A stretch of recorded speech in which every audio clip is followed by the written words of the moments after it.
Dedication. This book is dedicated to the adolescent male, female, and young adults alike in search for their voice, purpose, and happiness in life. This book is for you.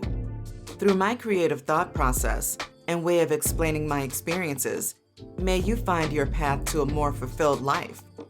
This book is also dedicated to my mother, Yvette, author of Journey of a Physician Recruiter, including sales strategies that work, and my two siblings, Shakira and Sean. My village helped to raise me into the forward-thinking person that I am today. I hope this book will remind everyone that with time and perspective, growth and change is possible, despite the narrative and social norm of people doubting your abilities and expecting your flaws and shortcomings not to result in change in behavior. Many people only want to see me as a DJ, while others nothing more than a Lyft or Uber driver, a server, a rapper, etc.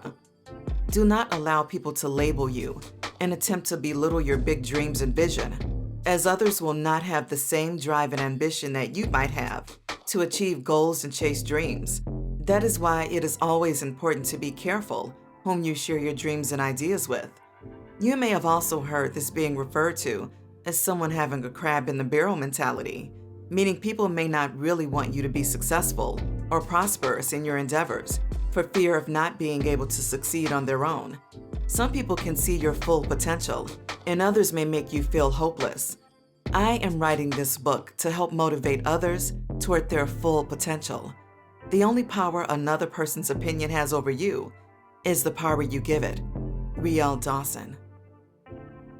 Introduction. Character is what you do by yourself when no one else is looking. Some people have no character or moral compass in which they follow, while others may be completely oblivious to the concept. But for those who are more aware, character will keep you in the room. Having good character will lead to longer and healthier relationships with others. Having good character will get you that job opportunity that you desperately need, that invitation to a trip with people that you like, that referral that you will need in the future that will lead you to close your business deal. If there are only two things that you take away from this book, let it be this. All you have in this world is your word. Once people start to question the validity of your word, you are done. Just like with trust and relationships, the second gem to beware of is that perception is a motherfucker. This is where phrases like guilty by association come from, and the endless cycle of evaluating the people in your life and being the CEO of it to determine who you are cutting off, bringing with you, or falling back from. This process will happen repeatedly in your life because as people, goals, values, and responsibilities change, so does your place in life.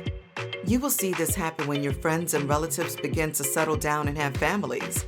But do not let the ins and outs and ups and downs of relationships deter you from your path, your goals, and ultimately your life.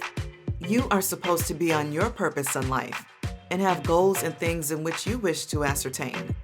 Will you remain complacent with everything in your life, strive to always improve, or be held back by those trying or not in a position to be as great as your potential is? Will you be distracted by those purposely trying to distract you from your goals because they have no desires of their own? These people are known as time wasters, and although we all need and could use a little more distraction in life, just like with everything else, you will find that moderation is key. So you should not be going out to party every weekend unless partying is part of your business or hustle.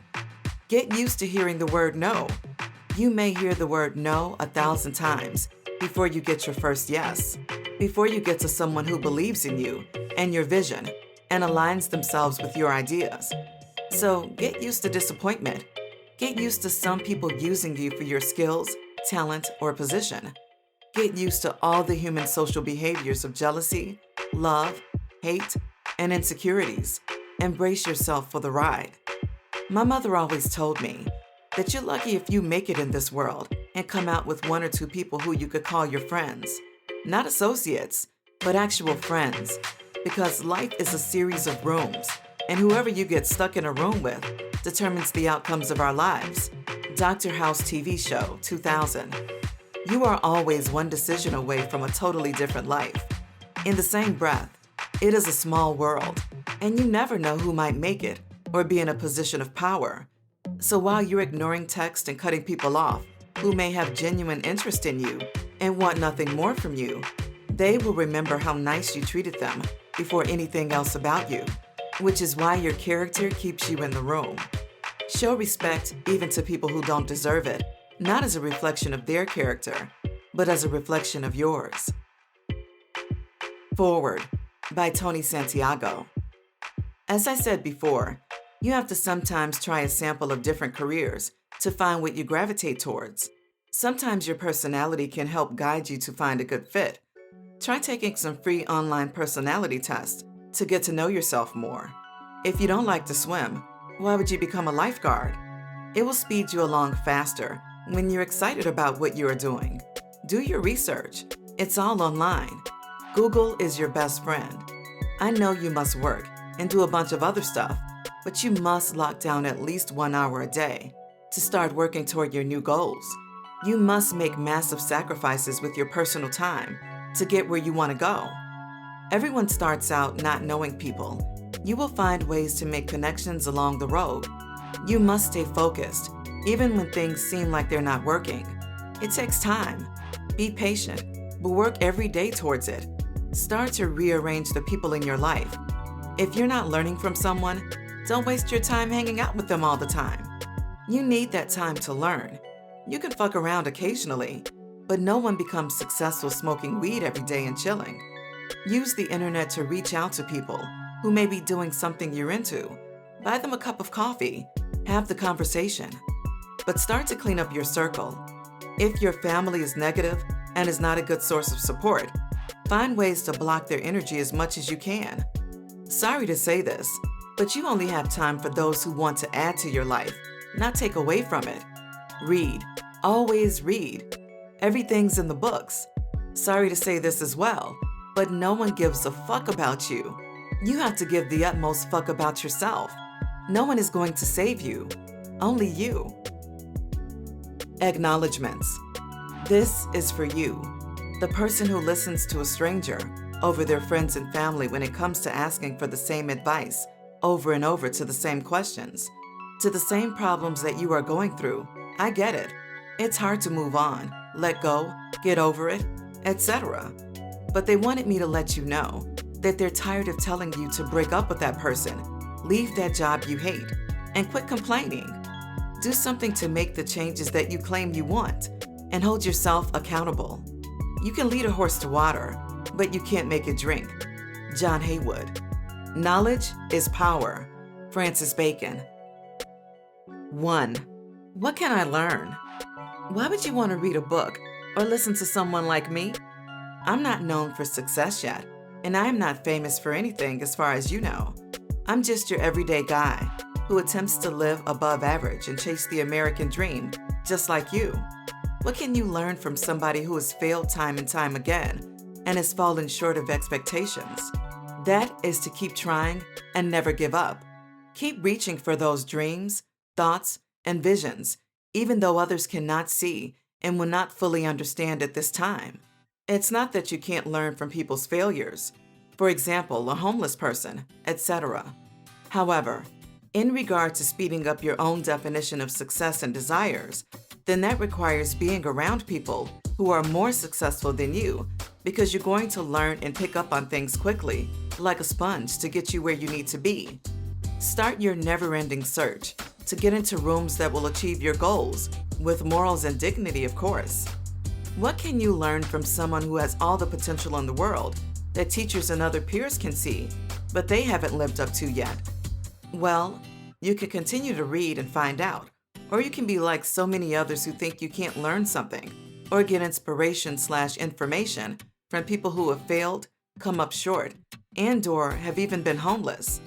Everyone loves to skip the failures and go right to listening to someone who has already achieved their objective view on success. Failures equal success for those of us not given a silver spoon, a handout. I get it, and I can agree to the premise that if you haven't made $1 million, you can't show someone how to. But what about that person who's on the way to success? What about that person with amazing ideas and creativity that those same people you may idolize steal and run with their ideas because they have more money and connections? What about the underdogs and their stories of having to battle against people who may not get theirs the honest way? What if people gave you the middle of the story and not just the beginning and the end? Aren't you tired of hearing it takes hard work and practice? Working hard at doing what? Practicing what? What do I need to do to make it in life? Can someone inform me of that and dumb it down, please? If the middle story is what you're looking for, inspiration and guidance for the journey, then you might have stumbled across the right book. It may or may not contain something that you haven't heard or known before. It may or may not teach you something, and it may or may not entertain you. But the game is the game, and if someone is willing to share their experiences, trials, and tribulations in life, then maybe it's worth a little bit of your time. Condensed and shortened for you, the reader. Maybe I'll say something or put something in a way that gets to you, even though you may have heard some of this information before. This is for you. Free game today. 2. Rooms to go. Who is in your room is important. Does this really have an impact on your life, and why? What should you do with these rooms? Why would you need access? You should be able to have access to multiple rooms at any time. Rooms are the many people that will be in and out of your life. However, we can never determine which rooms will lead to our betterment or a more fulfilled life. Therefore, it is important to have access to multiple rooms at any time. You never know when you might need a door opened for you. That is why it is best not to burn bridges and leave a good lasting impression. A room full of stoners are going to get stoned. A room full of gamers are going to play video games. A room full of chefs are going to cook. We are not here to judge each room or even say that one room is better than the other or will lead to more success. But you should align the values and goals in your rooms to see if they match with where you are trying to go. Keep in mind that they may never know who, what, or why you may need something or someone from another room. But when that time comes, you will have the ability or access to acquire what it is that you need. In other words, network with an open mind and stop being closed-minded to those who may not think like you or look like you, while at the same time staying away from negative people. They have a problem for every solution. If you are going to do big things, you cannot let small things or small-minded people get to you. Inhale confidence and exhale the doubt once you begin your process, your journey to enlightenment, and believe in yourself to trust that you can achieve what you want out of life. Make the best out of the situations that you are in and the cards that you have been dealt. Seek first to understand, then to be understood. What you do has far greater impact than what you say. Even though all you have in this world is your word, you must understand that not everybody abides by that code. Do what you must do until you can do what you want to do. Have a vision, hold a vision, listen to your inner voice, affirm your mission, act and be adaptable to change. Avoid time wasters at all costs. Time wasters are people who wait for inspiration, worry about what other people think, complain about everything, try to please everybody, are perfectionists, compare their lives to everyone else's, repeat the same mistakes over and over, have a lack of priorities and ambition, fears doing anything because of failure, and are scared to live their own life. Find your why, your purpose in life, and make sure no excuses come between you and your goals. Be careful who you trust. Salt and sugar look the same. Unknown. 3. Loading. Never regret a day in your life. The bad days help shape your experience. Your worst days give you lifelong lessons, while your good days bring you happiness, and your best days make long-lasting memories. People will judge you no matter what you do, so you might as well do what your heart is telling you to do. Your energy is how you sleep at night. Your energy is a clear conscience and a positive winning attitude. Your energy is your morals and values. Your energy is your happiness and peace of mind. Your energy is taking care of things that matter the most to you. Protect your energy at all costs. Do not waste your energy on things that you cannot control. Throughout your life, as you journey through these many rooms, You will come across many people who will test you, try you, entice you, or maybe even attempt to throw you off your game. This is something that you cannot allow. Your time and life are precious and valuable. Any setbacks toward your goals on your journey will cost you. In some cases, that can be a detriment to more than just your time, reputation, health, and well-being if you end up in situations that put you or your work in jeopardy. Therefore, navigating through the rooms is important, and why you can even be out of some rooms depending on how others perceive you. We have to protect our energies in many ways. Watch out for the friends who hold their applause for your wins, but give standing ovations for strangers seeking to accomplish the same things that you're attempting to do. Just because the people you know are near you does not mean they want to see you win. Give energy to and amplify those who pour into you unconditionally. Therefore, you cannot save everybody you know, and you cannot bring everyone along with you on your journey. If someone tells you that you can't, they are projecting their limitations and doubts onto you, not yours. Whenever you find yourself doubting how far you can go, just remember how far you've come. Remember, everything that you have faced, the obstacles that you have overcome, the adversities you demolished, and all the fears that you have laid to rest. Sometimes it is hard to identify toxic energies or situations because we have certain things in life that blind our realities. Things like the word friend and loyalty come to mind. Both words are subjective. You must realize that we all have our own definitions of what a friend is and what loyalty is. Consider that friend who takes up hours of your week to use your ears to dump all of their problems, issues, and concerns on you because they think that you are strong, a good listener, etc. When you finally wake up and realize that you have been giving the same advice, hearing the same problems, and giving the same solutions repeatedly, only for it to fall on deaf ears, and find out that it's not really appreciated, and that people are going to do what they want to do regardless, then when you call them out on their shit, or if they're finally done using you, that loyalty goes out the window. My mother always had a saying, you give someone an inch and they'll take a mile. You allow someone to borrow money, smoke all your weed, have glasses of wine and alcohol, and use up all your time, all to feel like you never get the same in return, because everyone does not move like you do. When is it your turn? You cannot expect, think, or wait around for what you believe is the right thing to do, the right way to be, etc.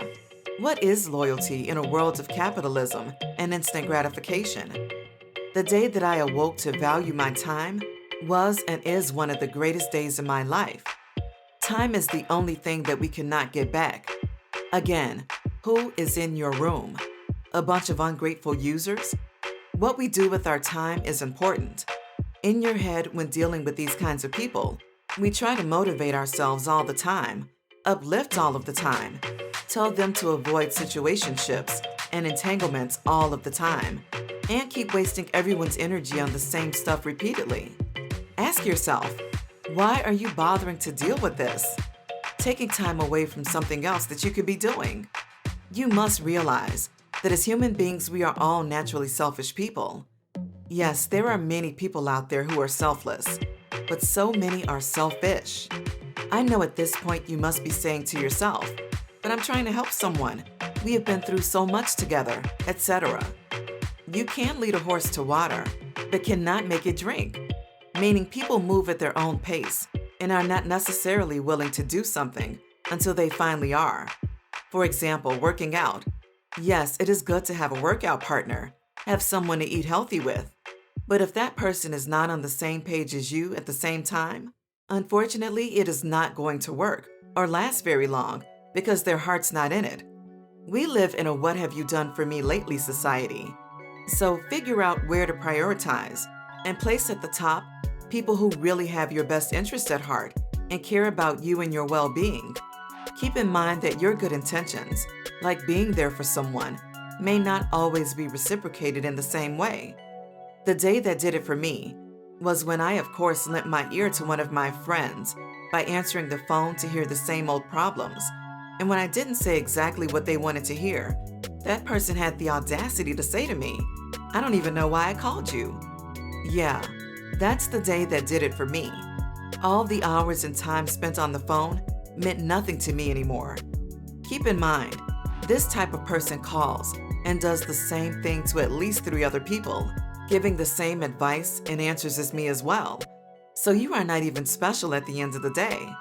This information is nothing exclusive. What loyalty do you need to give or have in a one-sided relationship? Your time is valuable. This is where rap lyrics like, "If it isn't about the money, there isn't anything to talk about." People in sales and business are this way too, because time is money. Protecting your energy is important, and a series of problems that has nothing to do with you, or even the person you're trying to help for the most part, is not constructive in determining the outcome of your life, and is a waste of time and a distraction from your purpose in life. Don't get me wrong, we all need some type of distraction or entertainment to enjoy, some gossip from time to time. But we are talking about toxic people who always have a problem they could solve on their own if they would just make their own decisions like the rest of us. That toxic person who always wants to go out, always wants to play video games, and has a lack of ambition. Avoid these people like the plague. Time heals all wounds. Menander. 4. Regrets. Although I've never regretted a day in my life, I can think of at least one regret I do have. But there is still one thing that is in my favor, coming to reality. There's still time so that it's not a lifelong regret. I regret not being more selfish sooner. This is the one and only regret that you will have in life, I promise. It seems like fun now, hanging out with this person and that person, traveling here and there. I know money returns and time doesn't, but at least make the focus more on your time. Why hold on to a grudge? Why keep your mind stressing and worrying about things nobody else but you are even thinking about? My experience has always been that people have selective memory and don't care or won't remember half of the things that you may talk about. This is because people can remember stories, situations, and occasions different from you. It's like dating a person for a long time. You see each other and speak to each other every day, yet have no idea that there are problems and that the other person feels differently about things one day, which would appear to be suddenly. So yes, the only regret that you should have in life is not being more selfish and worrying about how to better yourself. Remember hearing why you should never let people borrow money or why rich people don't give out money? It's for this reason right here. Yes, there is a small percentage of people who you can trust to even remember that you lent them money during their worst time, maybe 10%. But let you not be straight or down. Do they remember you then? Do they repay you the money you lent? If anything, once people use you for what they want, that is the last time you hear from them. It's like the communication magically stops. You magically forget who I am and how you needed me. Everyone's mainly out for them. What happened to that job your friend was going to put you on or see about? What's taking so long? Yet they can hit you up every time they need something, like connecting them with a plug and getting them weed. Who's connecting you? Who's always coming through for you? Why are you there for everybody else so much, yet you are still by everybody else's side, even though you have your own struggles? When will you wake up and value your time, effort, and money more than everybody else's? How do you make music and record with people who never put up any money to push the project further, or magically can invest or find money when it's their own thing? Do you understand the games people play yet? Oh, we'll meet up or link. Why tell a lie or something you don't really wish to do in the first place? People are weird, and we don't have time to figure out human nature and patterns for each individual person. What you do have time for is yourself, and understanding what it is that you are trying to do and accomplish.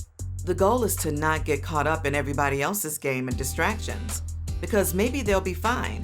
They have help and a good support system and an easier path to life.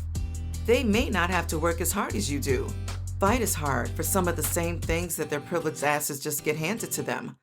So what time do we have to waste? At the end of the day, people come and go, and what control do we really have over that? You can't even control when your spouse is done with you in your relationship. He or she is not yours. It's just your turn. And if you're a man, the world doesn't care about your problems or sob story. Nobody is paying attention to you. You are not that important until you become that important. And even after that, the rise and fall of fame, people will forget about you then too. So if famous and rich people go through it, what makes you think that you won't, or are not already going through, or have gone through this already? Never be a prisoner of your past. It was a lesson. Unknown. 5. Introvert. You must realize that some people cannot stand to be alone. Others do not know how to be alone or do anything alone. You have people who must eat with someone else, must shop with someone else, etc. They are very codependent, no matter the situation or who is around. They need someone around them all the time. It's amazing how they accomplish anything or get anything important done. How do you come up with your purpose in life if this is you? How do you outline a plan for yourself? How do you observe and gain understanding of the world? Most importantly, how do you find yourself? How do you find out your morals in life, what you value in life, and how you would navigate through life if you were always attached to someone else?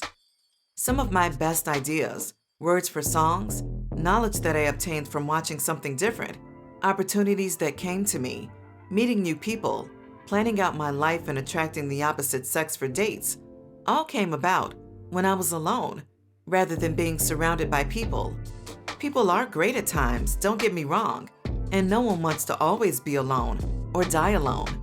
But the fear of doing something alone, going to a movie alone, eating out alone, is something that should not be frowned upon in our society and is perfectly normal if you choose to do so. Think of all the time that is saved just in deciding on a restaurant or movie, and you can really enjoy what you like. And as I've already stated, other opportunities might present itself versus you not being alone. For example, does a group of guys or girls together stand a better chance of getting a date when you go out to a bar or club? Or does a person who is by themselves? One is more approachable than the other and less intimidating. People often confuse the word shy and introvert. They often associate the word introvert with being weak. An introvert is perceived to be reserved and quiet, an observer, if you will. Being introverted is not being shy or scared to interact with people. Being introverted is protecting your own energy from people, removing yourself from the propaganda of mass media, taking a hiatus from social media, which causes dangerous effects on the mind, and an addiction to your phone and likes. It is an objective point of view and ability to be down to earth and connect with others who are alike, to spark the thinking needed to challenge the status quo. A closed mouth does not get fed. A lot of the times I find myself reflecting, wishing that more free game got passed down from my elders. I understand that we are all busy living our lives and are in the middle of things, which makes it harder to do so. But that is why I go out of my way to try and pass the game down earlier in life to my peers and the youth instead of waiting for later. It has been my experience that if you never ask the why, who, or how, you will never get the answers that you seek. Sometimes you must start up a conversation to play devil's advocate and probe people's brains to get new answers or insight from something you feel you already know the answers to or heard the story before a million times. But now go in with new insight and ask the right questions, and you might get something new you have never heard before. That is why people can do tons of interviews, and you can expect something different from each one, depending on who the interviewer is. No one is ever giving you the game for free, and I get it to an extent. Pay the cost to be the boss, and the game is to be sold, not told. However, we spend years learning useless information in school and come out just as lost and dumb as ever, not knowing how to maneuver through life, not understanding finances and how to get out of debt, not understanding taxes, hell, not even understanding the system in place for our everyday lives, not even thinking about it. I try my hardest to give out a little bit of the game that I know, at least to the people closest to me, based on my experiences, even when nobody asked for it. Lead by example and change the ways some of the crab in the barrel mentality think out there. We all can do better for ourselves, and there is enough for all of us to eat. But if you are part of the oppressed, why would your oppressor want you to eat and thrive? So let this be clear. If no one around you is being realistic and trying to prepare you for the obstacles in the real world, then you are going to have to go out of your way and ask questions. Seek answers from various sources about your inquiries and use your best judgment based on your conclusions. Be happy with what you have while working for what you want. Helen Keller. 6. Playing the game. We live in a world where we have choices every day. These everyday choices over time define us, our outcomes in life, and more. There are several games to play when it comes to assessing your life and the best possible outcomes. Just like in sales, even your life is a numbers game. There are no standard/conventional right or wrong ways to do things to achieve whatever your definition of success is, might be, or hope to be. One thing that I do know is that the quicker you can grasp the understanding and idea of human life at an earlier age, the better. This is the ultimate purpose of getting the game wherever and whenever you can receive it. I know that avoiding mistakes is inevitable, and that we also can learn and grow from our mistakes, for those who are fortunate enough to do so, to grow and become better people, hopefully. Some mistakes may even lead to success, but the goal is not to cut corners per se, but to learn from other people's mistakes so that you don't have to waste time through trial and error because it has already been done. The game is based on each individual person's life, obstacles, trials, and tribulations. Health is wealth. Do not let the hype fool you and the appeal of social media get to you. You do not have to keep up with the Kardashians. With time, you will learn to understand that health is the most important thing. You cannot enjoy life without it, as well as friends and having people you can have a good time with. How many times have you heard that it is lonely at the top? How many people with money and everything they think they'd want are alone? What would truly make you happy? Health and happiness are the top priorities in your life before you should even worry about playing the game. So, what is playing the game, you ask? Playing the game is how one chooses to navigate through their system that has been set up and designed for a small number of those to win. The majority is to help fuel it, and the rest determines who will come up at the bottom as losers. But like I said, even a happy, healthy loser would be winning, right? Playing the game is figuring out how to maneuver credit scores, toiling jobs, budgeting, and saving, which seems like it is never a real possibility. Meanwhile, why do we fight amongst ourselves? And those who break free keep the real secrets to their success and gain to themselves, and throw out little carrots now and then. Even with a book like this, it's not what you know, it's who you know. So, when you keep applying to that job that you're qualified to get, just know that before you even get a chance to get it, that job will be reserved first for the person who is hiring a friend, friend of a friend, family member, cousin, etc., which is how most cultures work. They look out for each other. Then we get to the minorities. So the struggle to get some of these positions is always harder. However, when opportunity meets preparation, you better be ready. So how can you play the game? By not having an excuse when that phone call or email comes. What have you been doing to get ready and prepare for your opportunity? Did you study? Did you do research? Did you put the time in and do trial runs? Many of us talk a lot but aren't ready for the moment when the time comes. You want to be a DJ? Did you save your money and reinvest in yourself so when bigger gigs come, you have the right equipment to handle it? Did you get liability and performance insurance and make yourself a legitimate business? If not, how can you really be ready to perform at the higher paying gigs? Make sure you are always on your path to your vision and purpose. Even if you fail and realize that something may not be for you, at least make sure that you give it your all at first.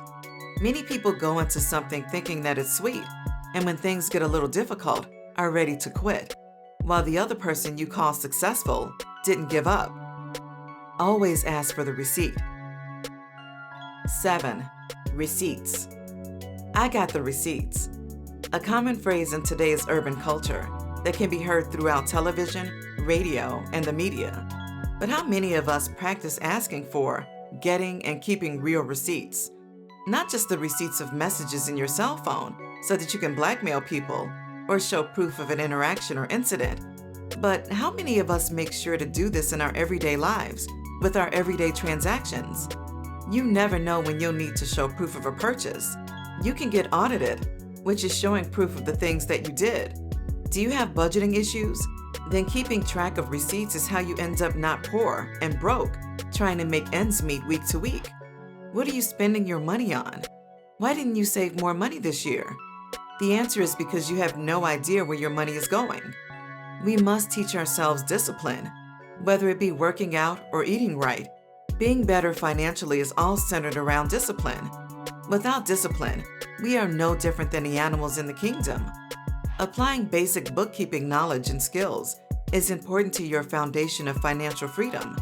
So it may be in your best interest to consider some online courses or instructional videos that will help guide you toward better budgeting practices. Even practicing creating a ledger for your own personal records when loaning out money to friends and family can come in handy if things ever go to court. So, will you choose to be more disciplined? Or will you continue down the spiral staircase to self-destruction? The choice is yours. We all have choices. Or do we? 8. Choices. A common theme and phrase around my life as of late for the past 2 years has been that we all have our choices, that the decisions that we make in our everyday lives will have a determining factor and outcome toward our future. I agree with the premise that there are choices that we can either choose to avoid being in altogether, like cheating, or choices that we can choose to engage in, like watching Pornhub and Charlemagne the God, or feed your mind. The internet is like a gift and a curse. It is a tool to be used to gain personal achievement and goals. This requires discipline, just like your workouts, learning online, studying for a class, etc. Time. What are you doing with your time? The older you get, you realize how precious and important your time is. It's priceless. It's easy to watch an hour of porn, yet it's hard to read a book for an hour. Food for thought. What exactly are our choices, though? What if our choices are still being controlled and guided? Is there really such a thing as true free will? Do we really have the power to choose among alternatives, or to do things free of restraints without consequences? If our choices are predetermined, then we don't have free will. College, credit scores, debt, work-life balance, and our job/function in the world all will have a serious impact on our lives and determine our income, where we live, what type of neighborhood we will be in, where we will be able to work, access to better groceries and food options, and more. I'm not trying to create fear or tell you that it's not possible to achieve the things that you desire in life or overcome any roadblocks that may come your way. My goal is to only be honest and provide the information that for some of us, the landscape may not be as laid out. If you know why you are doing something and it will help you toward your goals, then that's all that matters. If you know that you have a plan and things are temporary, then that's all that matters. Do what you must do to get yourself out of the hole. Put aside your pride and don't worry about what other people are doing. You don't know what other people are doing to get theirs. Their money may come back to haunt them. Be happy with how you're getting yours. Learn to appreciate life, even the little things. When being faced with it all being taken away, even the shitty job becomes okay. Why? Because going to jail, prison, death, or having other things that hinder your success or take you out is an L in the game. You can't control what happens in life. You can only control how you respond. 9. Manifestation. Remember we talked about energy earlier in the book. That same energy applies here. Do you want to overcome the situations in your life, or will you let your current situation be your last destination? You can make your dreams and desires become reality through positive, constructive thought. That is what manifestation is all about. If you really want something and truly believe it's possible, it will happen. But there are steps. This is a spiritual journey that will require meditation, a clear affirmation of what you want, action toward what you want, trusting your journey and process, and being aware of what is being sent your way as opportunities. Refrain from seeing the negative and avoid resisting seeing what you gain from your current circumstance. What energy are you putting into the universe? What energy are you giving and receiving? It's kind of like treating others how you expect to be treated and being that person that you truly wish to become. It will eventually happen as opposed to doing nothing. This may require a bevy of things to achieve your goals. You may have to remove people from your life or change your environment. Avoid the media, fear, manipulation, and doubt planted from family members and spouses alike. Avoid predictive programming. Be a free thinker. Put me in the game, coach. 10. Coach. We all know that everyone hates a person who knows it all. I'm sure by now you've heard the saying that if you are the smartest in the room, then you should probably leave that room. We are constantly learning as humans, and we do not know everything or have all the answers. Therefore, you must be coachable, be able to learn and adapt to changing times and circumstances. This applies to your own life and with your employer. You go to work, you learn the job, and that job may change over time as far as requirements and duties. Yes, the employer seeks after a person with experience, but someone who is stuck in their ways and can't adapt to a Zoom call or things outside of their comfort zone can be a liability as well. How many people have you helped? Everyone also hates the person who brags about how successful they are and how much money they have. But how many millionaires did you create? Who else have you helped to become successful? Have you paid it forward? Planted the seed of inspiration? Mentored the next generation? Or put some of your like-minded peers on with information, employment, opportunity, and networking opportunities? If you haven't, then maybe you should consider some of these options, because I believe that you will eventually hit a wall of the amount of success that you could potentially reach. What do I mean? Expanding your knowledge and monetizing your knowledge, as well as helping build the next one up, opens the door for more influence, more reach, and a more fulfilling life. Why? Because game nurtures game. Just like all the game that you soaked up over the years, and the people that poured into you to make you who you are, and the people that look up to, support, and believe in you, deserve that you don't forget about them when you are on top. When you haven't lived that virtuous life of gratitude is when others pray for your downfall, and you don't want that. Although it's hard to avoid an envious person, and you can't expect everybody to like you. A good example of the type of person that I am describing would be Shaquille O'Neal. With great wealth comes great responsibility, and I believe he has displayed it almost perfectly. Humble, caring, and although flawed, as we all are, does not seem to have many enemies or people who hate him to the point where they would want to harm him because he's been charitable, generous, passionate to his fans, coachable, and a man of the people. He's created affordable shoes, affordable insurance, and although successful, he's not greedy with his intentions.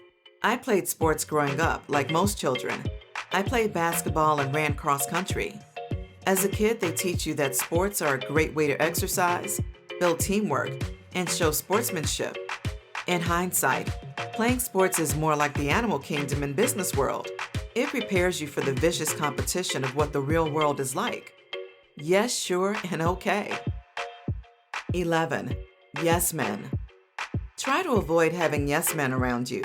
Don't be a yes man, and you yourself personally learn to stop saying yes to anything and everything.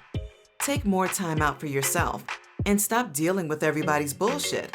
The day you start to learn to say no more will be the start to the best part of the rest of your life.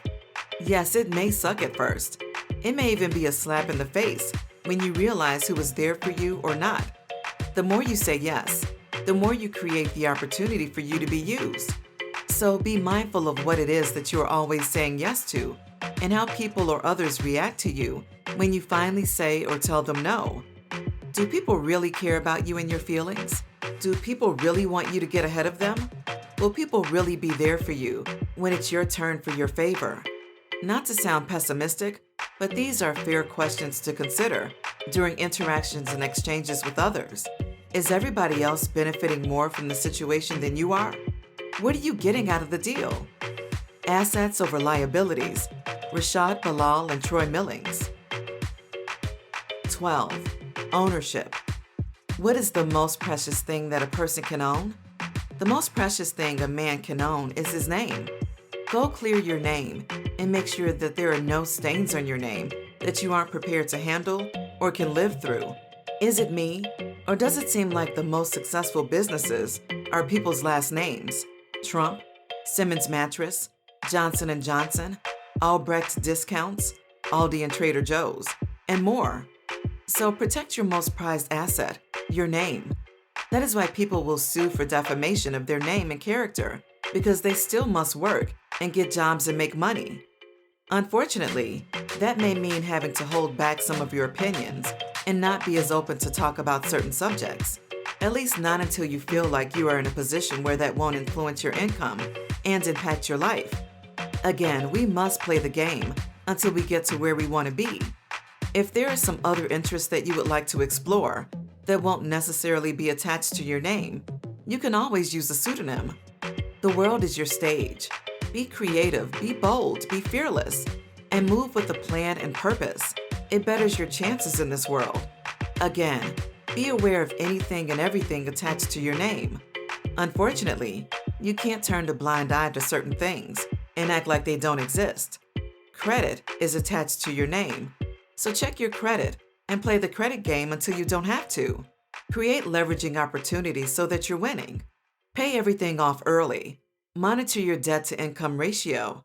Be on your shit. Get better bookkeeping/money management practices and prepare for whatever changes the government may throw at you. And by the time this book comes out, we will already be further into a recession. Remember, the world goes on and never cares about you. Life goes on. We know that history repeats itself. You can read about the problems that other people wrote about during their time on this earth. What else should you seek to own? Whatever is not a liability and can be turned into an asset. Not necessarily owning a home, but start thinking about what people will always need in their everyday life. What can't people go without? What is a necessity? How are we making our money work for us? Again, by the time this book comes out, and with the direction of where the world is going, my suggestion would be into crypto, digital currencies, and prepare for the meta world that people have already been conditioned for unknowingly with the creation of applications like Instagram, Facebook, Meta, Twitter, and Snapchat. Any type of collectibles holds more value than the crap you waste money on every day. What should you avoid celebrating that you own? Depreciating assets like clothes, cars, and trips that aren't being utilized in a way where it's coming directly from your pockets as a 100% loss/expense. Lastly, own your shit. If you own your shit and look in the mirror and get your shit together, who else is stopping you but you? The faster you look in the mirror and say you're prepared to sacrifice and do a little bit each day towards your goal, then you are one step closer. So create that vision board with dates and get to affirming the life that you want to live. Run it up to spend it right. 13. Investments. What will it take for you to realize that you should invest in yourself more? How much money do you have to continue to waste and spend on trying to impress the one you like or love? After you spend the money on that date, dinner, movie, and the cheap thrills that are never enough to keep anyone satisfied, doesn't it just eat away at you all the other things you could have done with that money? Well, it eats away at me every time I do something stupid with money. Nobody's ever going to invest as much time, effort, and money into what you are trying to do, other than you. And we don't have time to waste. The clock is ticking, and you're not scared to pull the trigger to chase your dreams, or at the very least try. So invest in yourself all of the time and often. Pay for that course to learn something of value. Hey, some may be scams, but some may work out. Purchase these things with a credit card and not your real card or debit card. Credit cards do have their uses and benefits, like protection from fraud. Just make sure you always have enough money to pay the balance and not spend what you don't have. Support the areas that you are pursuing and join their communities. Now you have something to do that's productive and is working towards your goals, like catching that 1-hour Zoom at 8:30 p.m. where gems were dropped. Now you've gained more knowledge and more plays to run instead of worrying about what your partner is doing or hanging out with the girls or fellas. You wrote another page in your book, free from distractions. Let the procrastinators and time wasters do what they do and focus on your mission, even if that means you may be sleeping with the enemy until you get to that place where they know they need to have a clear role. Once you have some money to play with, stick with investing into the things that you like and are passionate about. If it's video games, fashion, real estate, etc., You want to make sure that you have some experience and at least some knowledge of what you're getting into. Look good, smell good, feel good. 14. Self-care. This next section is about self-care and grooming. Depending on where you are in life, it might determine how you feel about grooming and your grooming options. I would say that if you are studying to pursue a license, certification, writing a book, recording an album, in full grind mode, self-care is the last thing on your mind, as it should be. Mine wouldn't be either, as expensive grooming can cost. But again, if you want to play the game, then appearance is a part of it. Depending on what your lane is, business, music, fashion, etc., expect to have a budget for your wardrobe because you must look the part to play the part. Address this however you are comfortable with doing that, and remember to never compromise your morals or integrity. Keep in mind that now we turn liabilities into assets, so we are not spending more than we need to look good. Other options will be explored like thrift shops, renting, rotating the same 5 nice outfits, etc., until we get to our goals. If you are like me and really don't care much for designers and dealing with the pressures of looking good for society, like this is high school still, trust me, you are not alone. But again, this game is how others perceive you. Don't believe me? Then do your own social experiment. Get a new haircut or hairstyle, some nice new shoes, clothes, and see the comments, attention, and looks you get. And of course, don't forget the smell goods. Then go ungroomed, nappy, grow your hair out, just like you don't care for 3 months, and now see the responses and how unnoticeable you are. In that state, you are not ready to meet or engage with anybody, and are not ready to run into anyone of importance in business, a spontaneous date, or any other opportunities that may arise. You are not ready for that random social media influencer and the camera. Smile, say cheese. Of course, you must implement some sort of exercise routine into your everyday life, at least 3 days out of the week. Form this habit and make it a ritual that you cannot miss so that you're a beast. Not only to look good and feel good, but because health is wealth. You can't do anything dead, so why not try to take care of your most prized asset, which is yourself? Yes, that means be disciplined with your diet and your fridge. I like to surround myself with the healthy items that I do like and force myself to choose better options, kind of like having certain friends or people around your life that will have an impact on you. It's the same with food. Meal prep and stay away from the salts and sugars. Again, life is about moderation, so just reverse whatever habits that you do have and try to improve. Eat out once a week instead of 4, and so on and so forth. There's no more to address on the matters of health and fitness. We are all aware of the habits and things we need to do to look and feel a certain way. It's about what day you will wake up and decide that you want to do them. Be careful not to get caught up in scamming and jamming. 15. Scammers and jammers. Mom said figure out how to get this money legally. No scamming and no jamming. This phrase means that if you are out scamming to make your money, then you have a higher chance of getting jammed up by the law. Any jams or stops of the flow of money in the mission is not what we want. We must protect our name and the brand. Any stains they try to hang over your head or your past they use against you to keep you down, no matter how far back in your life it may be. There's no room for growth and maturity in their world. You are not allowed to change and think differently in their world. You're not allowed to do what you must by any means to make it in their world. Only they can. Just keep that in mind in case you are not strong enough or have enough money to deal with the consequences of your past actions. For example, the media will still refer to rapper Jay-Z as a former drug dealer and a rapper, not entrepreneur, businessman, investor, etc. Need another example? Kevin Hart, accused of being homophobic for a past tweet taken out of context that was 5 years old, cost him a job he always wanted to do. You can be scamming and jamming and don't even know it. I almost got caught up with some scammers posing as a fake company with a fake interview and everything. It seems like scammers are everywhere nowadays, so you must move with caution, even when it comes to applying and trying to get a job and do some honest work. So don't be desperate for money. That's how you avoid scammers who seek to take advantage of those eager and desperate enough to make fast, quick decisions without thinking. While I was helping someone else come up and potentially facing prison time, all I could think about was everything that I should have done and can do versus what I was caught up in. Yes, I felt dumb, stupid, embarrassed, and used.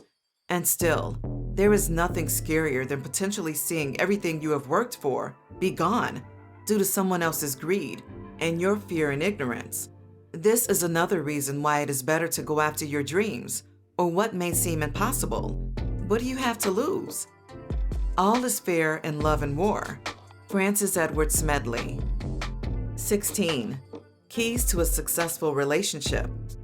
Prioritize your man or woman after self, purpose, and family. How do you show appreciation for your man or woman who works hard for you? What is something that your man or woman can look forward to at least once a month? What is something special that you do for your man or woman that no one else gets? How often do you tell your man or woman yes versus no? How often do you surprise him or her with something?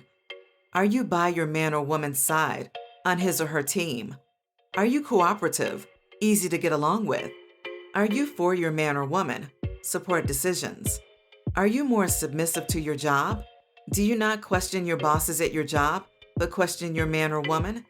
Do you do stuff for your man or woman without them having to say something? Are you paying attention? Is sex a chore for you? Are you being transparent, or are you playing games?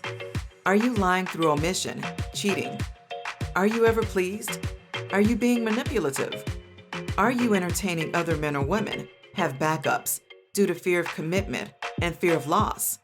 How well do you handle criticism? Are you selfless or selfish? Are you mean or nice?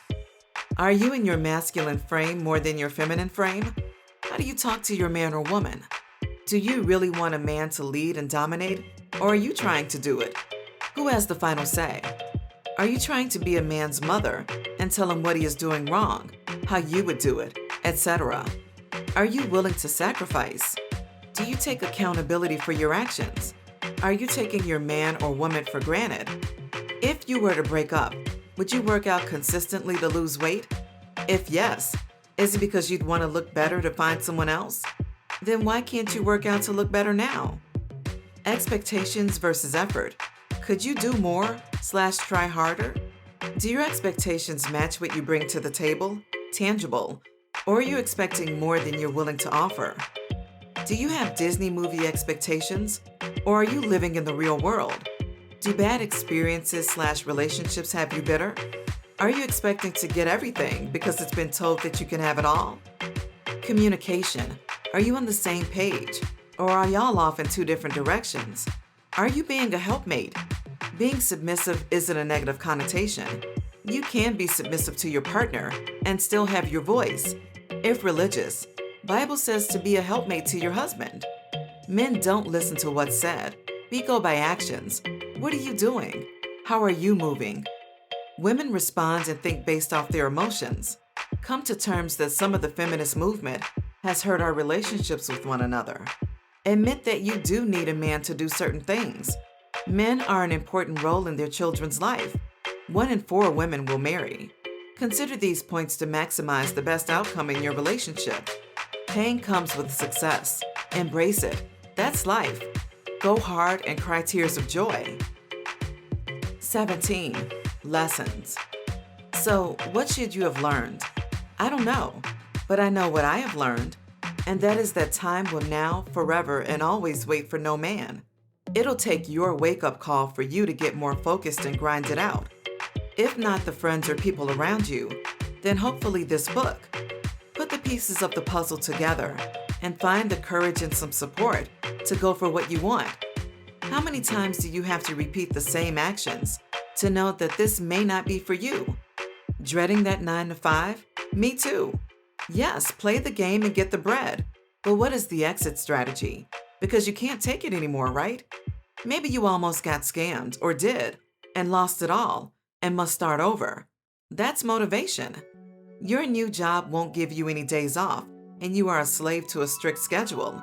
But you are good at what you do, and you know that if you can do this and sell that for somebody else, then why not for yourself? Why not spend that time to write that book and sell that? People buy dumb shit every day. And this is something you feel like could be useful and valuable to someone, maybe even more than what you do for work. Scared money doesn't make no money. Sell or be sold. Have your own team or be on someone else's. Not looking to get scammed, but people are. And so you're too scared to go hustle something. That is the lesson. It is scarier to be caught up in jail, people's bullshit, and dating, to an extent, than it is to spend the time that goes by so quickly anyway on what might be the start of something that will set you free. Life is like driving a car. 18. Driving lessons. I have spent years on the road because of various jobs, such as Lyft and Amazon. Also, being raised in the South, you can get your learner's permit as early as 14 and a half and be allowed to operate and drive a vehicle on the road. All this time driving, as well as training, has allowed me to come up with this analogy. And maybe it is not a new concept, but I'm going to express all my thoughts and ideas because I know that I am not alone. Therefore, life is like driving a car. Life is like driving a car because you're literally dealing with other people and all the different types of lives that you share the road with. That is why they teach you defensive driving tactics for some of these jobs. And you should apply what they teach you, not only on the road, but to your life as well. It may not be you that you must worry about every time you are on the road or in life. It is everybody else.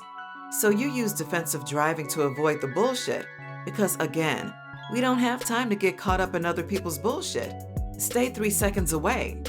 Why is everybody in a rush? To go where and do what?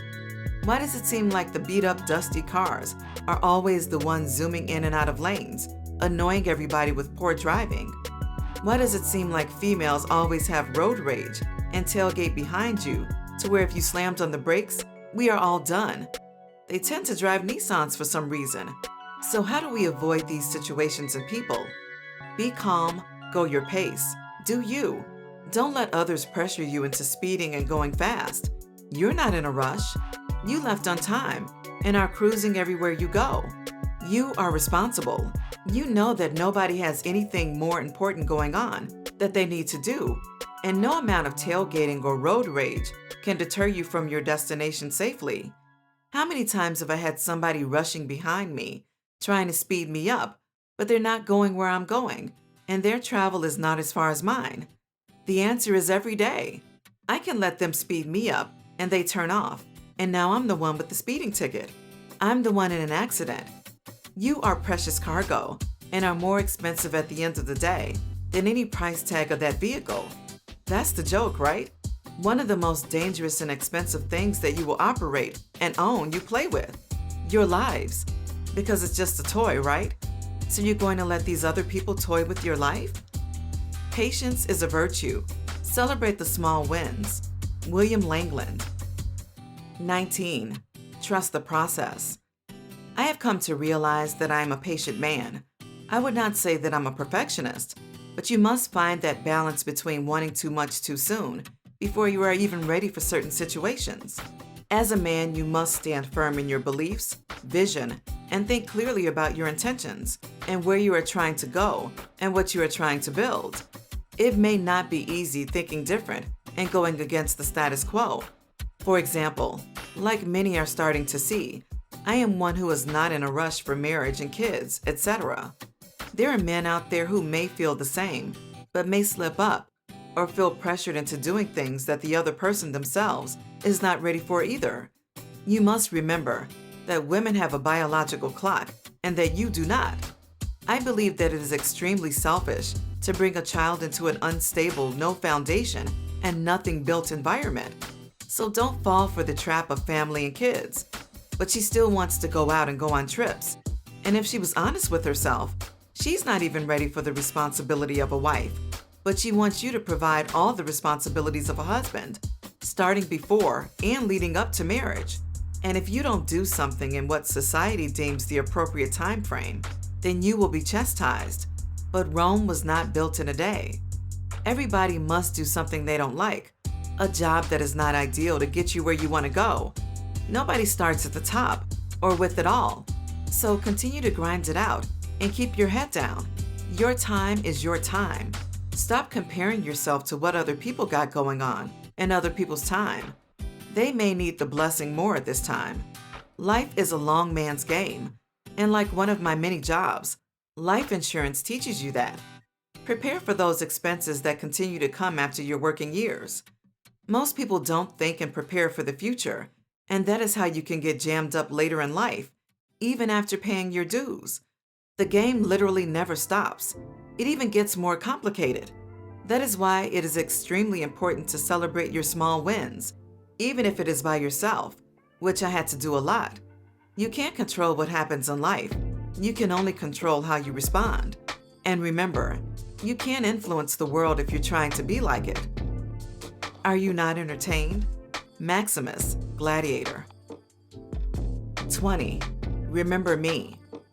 So you have figured out how to navigate your inner circle and who is going along with you on your journey as your support system.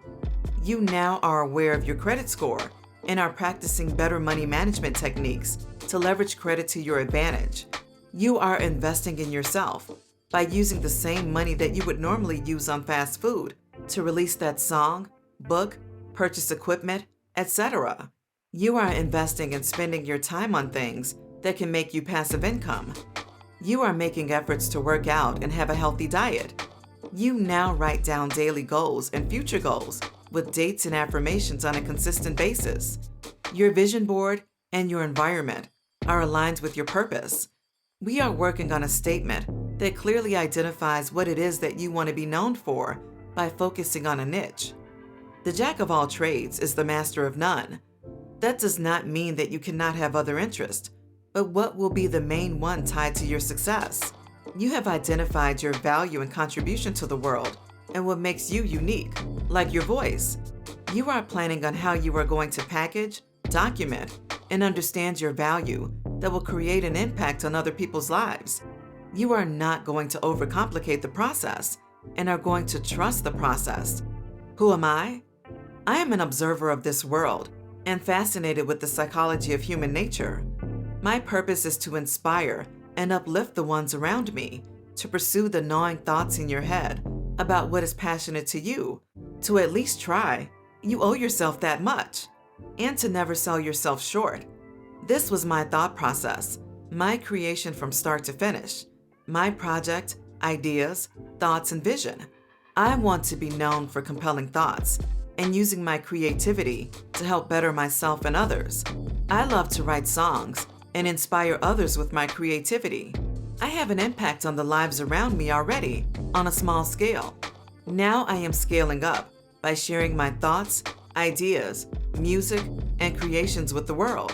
What will you have left behind for others, your kids, or the people that will be on this earth long after we are gone, to learn and see what happened during your time on this earth? What will be your legacy? What kind of idea will people have of you? Or will you just be another human being on this earth who didn't utilize their full potential and end up just a number, a social security number, a replaceable employee, a wasted vessel on this earth? So if that isn't food for thought, then I don't know what is. Time to get up and get to it. I wish I would have done more sooner. I might even release my old journal entries from college as blog posts. Why waste all that content and material that was done previously before that we paid thousands of dollars for? But hey, that's just me, and this is free game today. Let your mind go wild. And remember that you may feel some way about something or how someone may have done you wrong. And all they say when that time comes to finally address your feelings is, so? Me, myself, and I. Irving Gordon, Alan Roberts, and Alvin Kaufman. 21. How I avoided becoming a family man. How I avoided becoming a family man early on to get where I am now? I always knew that I would be a late bloomer and that I wanted the most time in my life to try and fail at many things. Again, that is not saying that those with families can't accomplish great things, but why put that strain on myself and my family when I am not ready for that kind of responsibility? So I always pull out. My mom told me at a young age, about 14, to never let what these girls may say in the moment get to you. They may say that they love you, They may say that they're ready for a family, but don't listen to that noise. It is just sex talk. So I have always been careful since that day that conversation took place in front of the trash can, as my mom saw a condom in my trash. Again, I believe that I would be a great father, but this increases your chances and focus to succeed in what you need to be successful at first.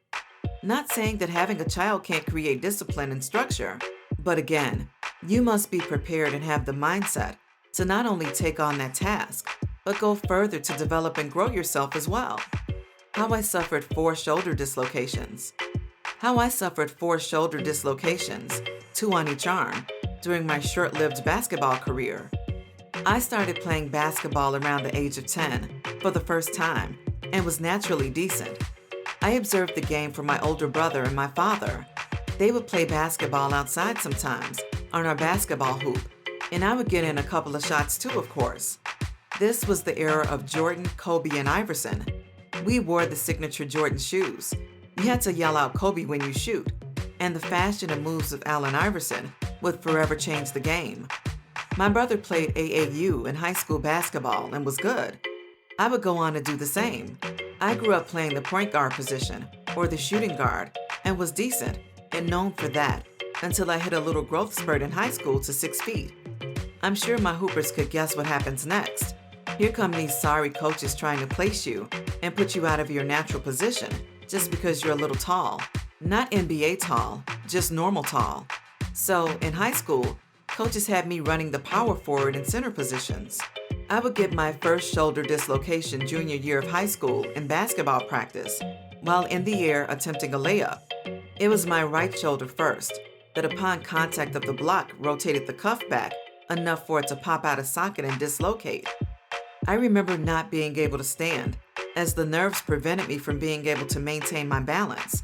That and it being an incident at school, the ambulance was called. That ambulance ride is about $500+, and to this day, I will never try to get on one if I don't have to. After having to sign a waiver with my left non-dominant hand, I would then be able to receive treatment. I was given morphine and had to wait until my shoulder could be popped back into place. The recovery time for a shoulder dislocation is about 6 months, with ongoing physical therapy if you do not choose to undergo surgery. So I did the rehab and physical therapy and would even get better with my left hand in the process. The hardest part during the recovery process is the mental effects that it has on your brain of what you think you can do. If you are going to be as good as before and wondering if it'll happen again. I would then go on to dislocate my left shoulder in a similar fashion. I went to the best hospitals and no one could diagnose, or even heard of for that matter, of someone getting 2 shoulder dislocations on 2 different arms. It would create never-ending jokes for the next couple of years, as 2 more followed, 1 on each arm. One was while trying to jokingly block a shot during intramural basketball, and the other time I was asleep with my arms over my head in a female's bed and it dislocated in my sleep. Talk about embarrassing. It would dislocate again a 5th time, where I drove myself to a hospital for treatment. The moral of this story is that I could have been or was on track to being a decent basketball player. Until the injury, I had never been cut from a tryout, made every team, and was receiving playing time minutes. My intention was to walk on to the college that I was attending for basketball, since I didn't get the chance to receive any scholarships and set out my most important years. I never tried out for that college team like I always wanted to. I said I would get hurt again and realized that I needed to start looking at and pursuing other interests and maybe come back or figure out another way to live out a hooper's dream. I am now comfortable playing basketball full contact again and still enjoy the sport for exercise and to play competitively in different adult basketball leagues. Although during injuries and times like that, it is easy to become depressed, and probably was for a moment, but I always had multiple things going on for me and knew that it wouldn't be the end-all be-all if I couldn't hoop at a high level. I never gave up on playing a sport that I loved because of an injury, despite all the worried parents out there that don't want to see their kids get hurt and pay those expensive hospital bills. Nothing or nobody can stop you from doing what you want to do. Don't make excuses. Fast forward to today, and many good basketball players are competing and playing at a high level with 1 arm, one leg, etc. So, what is your excuse? How I got started in music. How I got started in music. My interest in music began before I even knew what music was. Like many of us, our music habits stem from what our parents or siblings liked and listened to. And the same goes for me. Music is so powerful. As you can see today, it can affect cultures and societies, and is the reason why certain music is banned in some countries. The psychological effects and behavior of music is one of the most fascinating studies. Music can also be used in so many ways, like education, political issues, voice opinions, manipulating audiences, bringing people together for love, for fun, and getting people through sad times in their life. I witnessed this throughout my life as I began being a disc jockey at the age of 13.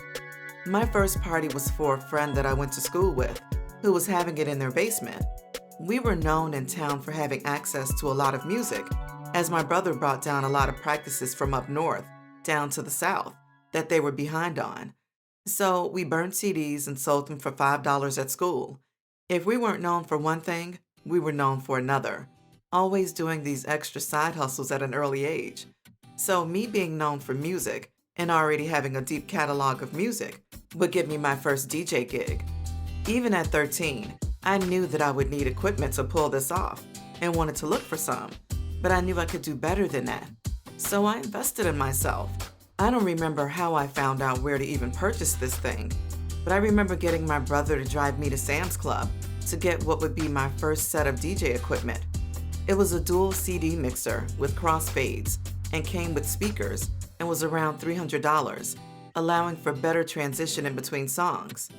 Being in a small town, it didn't take long for the word to spread, and from then on, my journey as a DJ began. A local barber was selling his equipment for $500, and my mom made the purchase, furthering my disc jockey career. I would go on a disc jockey for the next 10 years and be known as DJ Dame, a name given to me by my peers at the time, and I went with it. My work consisted of parties, weddings, cookouts, events, and more. I made great money, considering my age, and was talented with a good ear for song selections. If I had better financial practices and would have known what to do and where to put that money, I would have been a beast earlier. Yes, I invested in myself, like better equipment, logos, etc., but I was making real money with no bills. That is why having the right minds around you is important. Yes, my mother made money and was financially stable, but what we are talking about is how to make money work for you. I know it's easier to do this stuff these days with technology. That is why the circles you were in mattered. You couldn't just go on YouTube and Google at that time and learn all this stuff. The smartphones weren't as smart. My equipment got stolen out of my car in college after I was too lazy to take my equipment out because it was like 3 in the morning. Lesson learned. Always take your equipment, no matter how tired you are. I have no idea who might have stolen my equipment to this day, but I believe they knew me because there was no force of entry, and they knew what they were looking for. Unless you have receipts for everything that was purchased, insurance will not cover everything. Not only that, but because there was no force of entry, they got in by sliding my back window down and unlocking my car. The police won't even come out to do the report. What was stolen was 2 CDJ players, my mixer, Serato DJ controller, a $400 speaker, another speaker, and more. Even though my car at the time in college had tinted windows, set on rims, had a pop-out TV CD player, and outlets underneath my seat to be able to hook up video game consoles or DJ from my trunk, which I've also done before. None of that was taken, only my DJ equipment. The receipts that I did have and what I could find would not be enough to replace all that equipment, as the value of some of these items stayed around the same price, no matter how many years may pass, or get discontinued by the new thing. I would not recover as a DJ for a while. I remember that I still had gigs to fulfill, so I would have to rent out equipment from places that specialized in that kind of thing. I also worked under a guy who had his own DJ company with a couple of guys under him, which is how I got exposed to wedding DJs and how much they can make. But with great power comes great responsibilities, and the time and preparation that goes into these weddings is a lot. The guy that I worked for, his company would eventually fall due to unreliable employees and equipment getting stolen. The money that I did receive, I got studio recording equipment and a low-grade digital mixer. This is how I began recording music, even more than before. It all intertwines and correlates at some point. As a DJ, you may need DJ drops, voiceovers, etc. So many DJs get into recording that way, and then you're always meeting and coming across artists as well. I was always more interested in the recording of other artists' side of music and being behind the scenes to produce, write, etc. The common problem of this is that you must rely on other people all of the time, who may or may not have the same drive and passion as you. So you may end up doing it yourself until you find the right people. Now I do everything for myself, and for those who may want to learn how to put out music every now and then, in my free time. I am focused on my catalog of music and branding before sales right now, until I feel the content that I come up with is more presentable and polished. How I tested positive for TB. How I tested positive for tuberculosis with a skin test. It was freshman year of college, and me and my roommate from high school got placed in this dorm where one side was housing students from the United States and the opposite side housed international students. One day we received a mass email stating that everyone had to get a TB skin test because one of the French international students had real tuberculosis. I never hung out on the international side or interacted with them, but my roommate did. Somehow he ended up testing negative, while my test came back positive. Wow, you can't make this stuff up.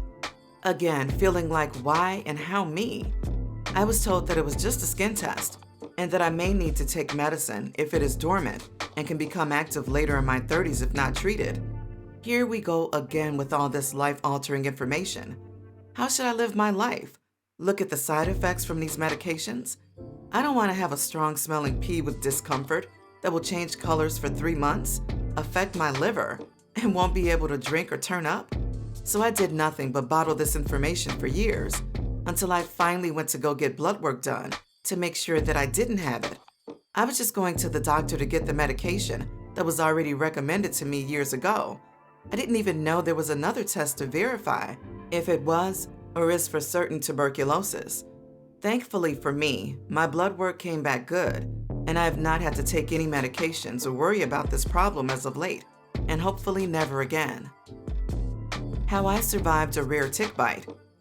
How I survived a rare tick bite called Rocky Mountain Spotted Fever. If you have not noticed yet, I'm a lucky person. So why not write a book? Of course, I would be the one to get bitten by an infected tick and catch a disease known as Rocky Mountain Spotted Fever. There's only a 10% chance that ticks carry this, along with the more common Lyme disease. But of course, I end up being in the 10% to catch this. It was the summer between freshman year and sophomore year of college when I would catch this disease and miss my first 2 weeks of college and my move-in date to my first apartment where I lived with 3 females. I could not tell you what I was doing to attract this tick bite. I do not go outside often, but to maybe play basketball every now and then. I was at home for the summer, and we live in the South in what some may call the country. I still don't ever recall having to worry about too many ticks, although you can see many wild animals and insects, ranging from all species. I remember one day waking up very ill with flu-like symptoms and muscle pain. I thought nothing of it and was not thinking about any doctors until the days kept on passing and I was not getting any better. My mother was always concerned and decided to take me to the doctor when a huge red rash appeared. Now things were getting scary. I stayed in the hospital between shoulder dislocations, constant ear infections as a kid, and heart murmurs. It always seemed like something, and why me? And now this. The doctors had no idea what it could be, and had to take many precautions and do multiple tests to figure out what it could be. I felt like I was on a TV show. They had to do a spinal tap and remove fluid to make sure it was not some other disease. I had my first spinal tap at 20 years old. You can choose to either be awake and have the area numbed or be put to sleep. I chose to have the area numbed. If I moved, I could become paralyzed. They would eventually diagnose the disease as Rocky Mountain Spotted Fever and not meningitis like they thought, and were trying to quarantine. It was caught in time before it became more deadly, and the disease could be treated with antibiotics. I would go on and recover. My girlfriend at the time would go on and break up with me after she found out that I got better. She came over that summer and everything was fine. She must have wanted to do it sooner. I fell ill, and once I got better, it was when she decided to call it off, before the start of sophomore year of college. The people around me at the time thought it was because I was getting ready to move in and live with 3 females, but I wasn't buying that. She grew up with more strict rules from her parents and didn't get to do much, versus me, who has been a DJ, partying and turning people up for years. Certain things don't get me as excited, and I believe she just had more to go experience, as would I. How I lived with 3 females for 2 years.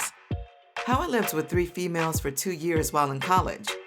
Freshman year, I stayed on my college campus because my roommate was from high school and took care of signing up for the living arrangements way ahead of time. Of course, we did not end up in the dorms that were originally applied for, and instead ended up in a community room with an extra unknown roommate that was assigned. Like, what the hell? Luckily, I arrived at the dorms first and got the good side of this huge room that was divided by wardrobes and dressers, but my side was more secluded, the only time I was probably on time for anything. Our third roommate ended up being a guy who favored the same sex, and this would be our first time living and having daily interactions with someone who was homosexual. He was just as worried and cautious about opening himself up and being himself, but over time we all got along and learned a lot about each other if we came in with an open mind. It was literally like the real world though, living with so many different personalities and backgrounds, with one white Christian male, a heterosexual black male, and a homosexual black male. I would go on to meet some people that I could see myself potentially roommating with in the future, as well as my high school friend. With the events that occurred freshman year, I was not taking my chances again the following year. So me being me, I was trying to convince my new college friends, one white guy and one black guy, that we should look for something off campus because of what happened to me before freshman year and them not having enough space. So they took their sweet little time believing in the school that they were going to house them. That, of course, ended up not being the case, and they eventually ended up in the same complex as me, as roommates later. So me being an introvert, ventured off on my own and did what I do. I searched and looked for apartments that I felt like I could afford and use with a refund check, stupidly, instead of investing in things smartly at least. Nevertheless, I ended up at an apartment complex that I liked and signed up on a waiting list as a roommate, seeking to stay with 3 people with no gender preference. Luckily for me, there were 3 black females on the list that were looking for a male roommate as a protection presence that wanted to interview first before the agreement. Yes, I went on an interview to meet my 3 future roommates, as well as my mother and one of their roommates' mothers. We all met and agreed that I would be their 4th roommate. I would move in late due to me being sick and getting the last room at the end of the hall as an option, which I was totally fine with. I'll save you the suspense and kill the climax of this story now by saying that I did not sleep with any of my roommates, despite all the noise and chatter of everyone thinking this would be an inevitable outcome. Everyone had their thoughts and ideas and assumptions about how living with 3 females would transpire. Some believed that one of the reasons my ex-girlfriend at the time broke up with me before school started was because I was going to live with girls. Could you date your significant other if they lived with the opposite sex? Then you had some people saying I would end up sleeping with at least one of them, which is a practical claim. Well, why didn't you sleep with or mess with any of them if none of them were ugly and you're good looking yourself? I was in my whole phase coming off my breakup, and although all of my roommates were good looking and worthy of sleeping with, I have never lied on my digging stick and said that I have. I was 20 years old at the time during sophomore year of college, while my roommates were juniors. I was one of the top campus DJs during that time and was everywhere. I had my own car with rims and tinted windows. I had an on-campus job, my own place with 3 females, and my side hustle was jumping. Now, I'm not going to say that I'm disrespectful to females, but during a male's whole phase, he is single, living his best life, and will not let a woman come tie him down. Very short and rude, versus how they want us to be, gentlemen and nice guys, and chase them around. See, you don't have to be famous to experience hyper game and get a taste of female nature. It can happen on different levels. And before this became popular or had a name or a movement, I lived it. I've always leaned more to a red pill nature, even before college. I was looked down upon and known for being a serial dater. I never liked how I could move to a new town, attend a new school, and one or two girls like me and try to keep me off limits and claim me from liking anybody else before I even like or consider wanting to talk to them. Even in middle school and high school, female nature was crazy. The one thing a man has control of is the option of who they want to be exclusive with and date, and they even try to control that, and I never liked that. I would always stretch out the talking phase and get to know you phase to 3 to 6 months before I even considered going exclusive or dating. Meanwhile, everybody else tries to pressure you into rushing these things like it must be done within this time frame, and I don't even know you like that yet. At that time, no girl I've ever dated had exceeded more than 2 years, and yeah, some were good, great.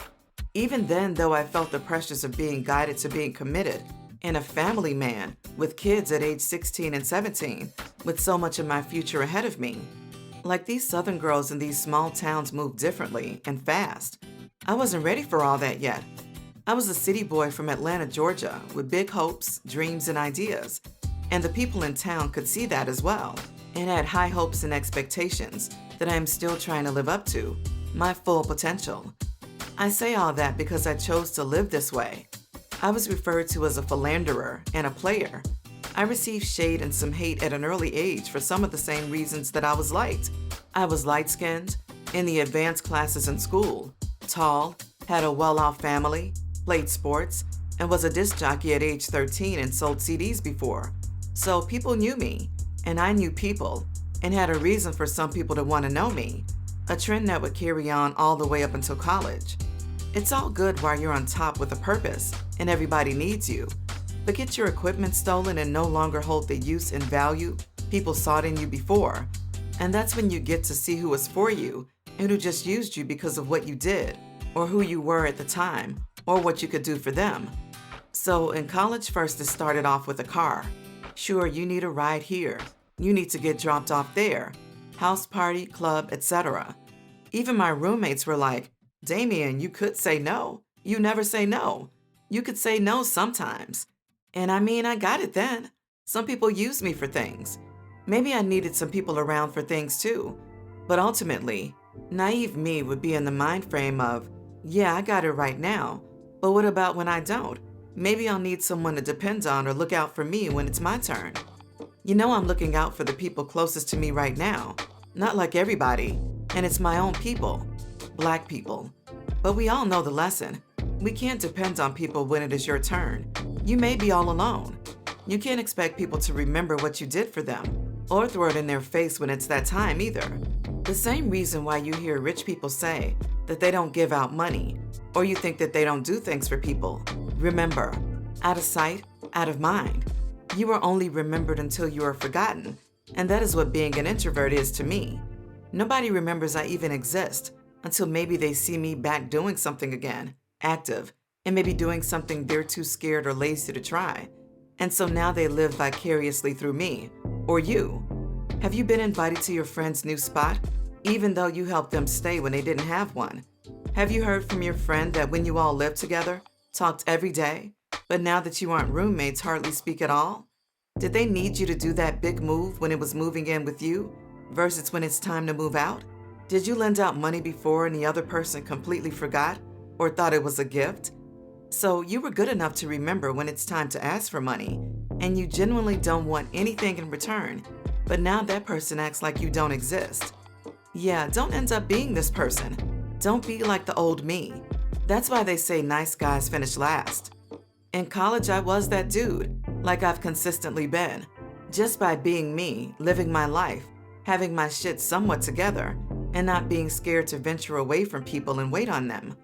I researched and did what I needed to do to make things happen, like always. I had swag and was a technology geek, you could say. I had speakers hooked up in my room, giving surround sound vibes, along with lights, mini fridge, dartboard, games, etc. I had my little room decent, and we had one of the best spots off campus. I brought entertainment, a male presence, and could cook a little and was clean. 2 of my roommates could cook and 1 not so much, and it was always great to get a meal. We would end up becoming more like a family. During my hoe phase, I was bringing too many females back like clockwork. I didn't always sleep with them, Sometimes it was just to hang out, study, or smoke, but it would most likely be a female. My female roommates would even begin to make jokes, like it would be a different girl every hour, sometimes for real. And they would be like, "Dang, who was that?" Or another one. They might slip up and call one the wrong name. That's how many girls I had coming through the apartment. I believe way too many. If they could see anything happened, I just had my own thing going on too much for it to bother me, and for them to have to worry about me. I mean, it reached a point where I had to be told that some of their friends were off limits. So it was always more females around than even just them, and I had even more opportunities to be around females than my own gender. They would tell me who they were feeling and who they were not feeling, depending on who I brought over. Some of their jokes that I remember were, "Why does Dame have a mini fridge in his room? Because hoes like snacks." "Why does Dame have blankets and a heater? Because hoes get cold," and so on. They were funny and cool. This would be the foundation, data, and proof of how I refer not only to my experiences and interactions with women, but also how I got to observe and see how 3 different women interacted and operated all the time, at their best and worst, without an affiliation to me. I would live my life as well as to go on to observe female nature, which I used as references in my continued research, materials, and projects today. I was a ladies' man and have always been that way, comfortable around females and going out with females and being the only male. It was like gay benefits and privileges without being gay. Females would change around me, shower, etc., and I'd be chilling because I never acted thirsty and just let things come to me naturally. I would go with women to get their nipples pierced, tattoos, etc. I would have females and people texting me and calling me asking me where the move or the party was if we weren't throwing our own. We threw some memorable parties, the kind that are in the movies but in real life. Most kids think college will be exaggerated like this, but we lived it, not counting all the ones that I've done on my own. One of my roommates was a great party planner and promoter. She had all these themes and ideas even for kickbacks, so it wouldn't be a surprise to see people every now and then, even when it was time to study. There were dinner nights, Taco Tuesdays, Margarita Mondays, taboo games, trivia, wine. I mean, it could have been a club or venue and have charged for real. Even though I would be the DJ and you don't really get to enjoy the party, I would still win more than the guys that were attending the party chasing the women. I had girls checking for me and checking me out waiting until I was finished. I got money and the girls by doing me and living through my purpose. That's a win-win. I would witness some of the guys that they brought over. The nice guys would always get the hard time and get curved or kept around for later, while most of the time, the ones not worthy of being around got to smash and stay around longer. When you fall off, it never feels the same. People around me can't even understand the type of experiences that I had, or may not believe that it was true. It's like I'm chasing to get back that feeling. It's like when celebrities fall off. Dang, I'm not popular or it no more. So I've been reinvesting myself and making sure to do it right this time and have the right people around me to enjoy it as well. And to make sure that I don't fall off like that again. To never feel like I don't have options. You can only be cool with certain women up to a point, and I understand that. Women age and have that biological clock, and they will eventually marry or conceive children. And then that is when everyone tends to fall back, out of respect, as their attention should be focused on that relationship. Unless it is your true best friend, platonic homegirl, or she's not with the baby's father like that, then you tend not to hear from those females that would otherwise try to occupy your time while they were in between entertaining relationships. It is called the friend zone until they meet someone that will not allow them to be friends with the opposite sex because they understand female nature.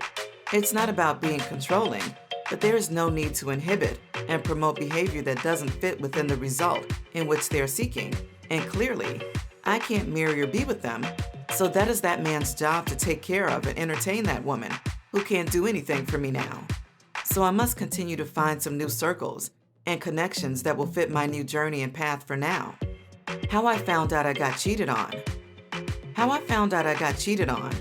As far as I know, every girl that I had dated previously didn't cheat on me. Like I said, as far as I know. We all know that women will take secrets to the grave, even your own mother. I would go on a date and have my 7th girlfriend by age 22 or 23. At the time, I think it was after senior year and post-graduation, approaching summertime. We first met at a house party that I played at and would later find out she liked me then. Some time would pass before we finally started to see each other and date. I hadn't found a real job yet after graduating, but relocated to a spot across town with an old high school friend who would be my roommate. I remember one day I was leaving my old college campus library for a paper or something that I was working on and still had access to some things. I left and headed to my girl's apartment where she lived with 3 other roommates. I felt accomplished and was about to have a great day when I noticed a police car that had been following me since I had left the school. Oops, I forgot to put on my seatbelt. I made it through one intersection, and by this time another car was between me and the police car. My seatbelt was now on, and I would continue to drive a full mile before finally getting pulled over. Then came the games. Why did I get pulled over? Because your seatbelt was not on. I'm like, it's on now. That was a long way back. Then he saw me reach or do or get something. I said I had my paper, which I did, and it just finished, which I did. And yes, my backpack also contained some drugs and paraphernalia for when I got to my girl's house, but nothing was done in the car. There was no need to. So my car smelled great. I had my Black Ice air freshener and everything. But I was young and dumb and didn't know yet how to talk around these cops, who literally try to trick you and harass you into getting their way. So now the cat and mouse game has begun. This area to this day I do not like because the police mess with kids and use shady tactics and practices. It was some seasoned white male cop with a ride-along white female cop trying to show her the ropes and make an example out of me. It went from a seatbelt, which my ticket should have been just given to me, to a car search and having another police officer come for a total of 3 officers. Even my lawyer, in hindsight, said that did not sound right as well. How does a seatbelt infraction lead to a car search at 5 o'clock in the middle of the day? So the cop lied, said he smelled some odor, seeing if I would bite, and said that it wouldn't be bad for me if I just came clean. Real messed up. I'm only like 23, just trying to get where I'm going. I had like a grinder on me, and maybe enough for a couple of blunts. No more than an eighth because I'm broke, right? And like 2 loose niacin pills, which can help you pee more frequently if you need to pass a drug test. So here comes this third cop, who was a brother, black, and worse than the 2 other cops. Like damn, bald-headed, big, and overly aggressive for this situation. By this time, I am out of the car, placed in handcuffs behind my back, and set down on the curb while they began to search my car. I'm like, I'm a college student and y'all trying to jam me up and stain my record and then lie and say everything will be okay. Just go take this class which costs money, as well as the lawyer, and as well as the whole expungement process. Way to mislead and take advantage of someone just to meet your quota. The black cop was questioning, like, what's this? And smashing my pills in front of me and stepping on them. I'm like, they're just niacin pills that he was trying to act like was something else and trying to make me feel bad like I'm throwing my life away when y'all the ones being shady. They would possess my grinder, the little weed I had, and maybe like a pipe, write me a ticket, and have me go to this class in order to fix my record, which may never ever really get cleared, right? Like who knows if it's really gone? But that is what they will say. After sending me on my way, the white cop who originally pulled me over had the audacity to tell me that my car smelled good and asked me what sin is that. No lie. This area after graduation was becoming less and less ideal. My living situation was not the best. I had no job that seemed promising of a career, and now I was in trouble. It was time for a change. I would later move for a job opportunity that was in a different city, as soon as one where I was showed something promising as well. But my girl at the time was seeking to attend another school that would be closer to the job in that new area. So we both moved out that way together, and this would be the start of a real relationship, away from our circles and out of our comfort zones. We were young and still learning ourselves, figuring out our career paths, trying to learn and get to know how the other person moves and operates, while getting lost in trying to please other people and your own vanity. I was far from the best version of myself, but things were looking up since I moved. I was bartending and making some serious cash, and again, in hindsight, I could have used that cash flow better. The establishment that I was bartending and serving at generated anywhere from $150 to $300+ in a 4 to 6 hour shift. I didn't even realize how good that was back then. That's why you hear about some lawyers even doing some bartending to get some quick cash. I had a new car, a new job, and would eventually have my sister rent me out her place after putting both me and my girlfriend up until we came up and were in a better position. Now, I did not know this was going to be an available option, but when it became one, I presented it at the time to my girlfriend about how this can be our place and we can live together here. This would be the first red flag that I should have realized then. Now, the school that she was attending would be almost a legit 30-minute plus drive, but in the area that we lived, that is a typical and normal commute, no matter where you are going. By the time I brought up this news, she had already signed a lease at some places we were scouting before and didn't tell me. That was the messed up part, and I was not about to let the opportunity of getting a 3-story, 3 bedrooms with 2.5 baths that would be rented to me cheaper than anything else I could find and would save me money. So we were already not on the same page, and she wasn't trying to follow my direction or wait for it. So she would continue to move into her apartment and be closer to her school, while I sought a roommate to help bring down the cost. Luckily for me, there was an old friend that I went to college with that had a new job my way and was interested in the arrangements. I kept my same energy for college, so this was like a dope bachelor spot for real. We didn't throw any parties or anything, maybe a few kickbacks, but we were living decently. I had the lights, music, recording studio, dinner cooked every night, basketball, video games, drinking, and smoking. It was backlit again. Too lit. I had a girlfriend, but was still not as ready to be hunkered down for the long haul, like, say, my roommate was. But I did think it had potential to go the distance. It was just so many questions that nobody had answers to thinking realistically, which I was. The distance between us, her adding an extra bill. What was life going to be like after school? Who's following who and what's the plan? There was no plan. Although I had no ties anywhere, I was flexible. But we wouldn't make it to those outcomes. We would fall short right before she finished school. I was working and pulling hose, which wasn't unusual for me, and usually don't let things like compliments or being called cute or attractive give me a big head. But I swear, it is like whenever you do have a girlfriend, is when you get all the attention and hoes.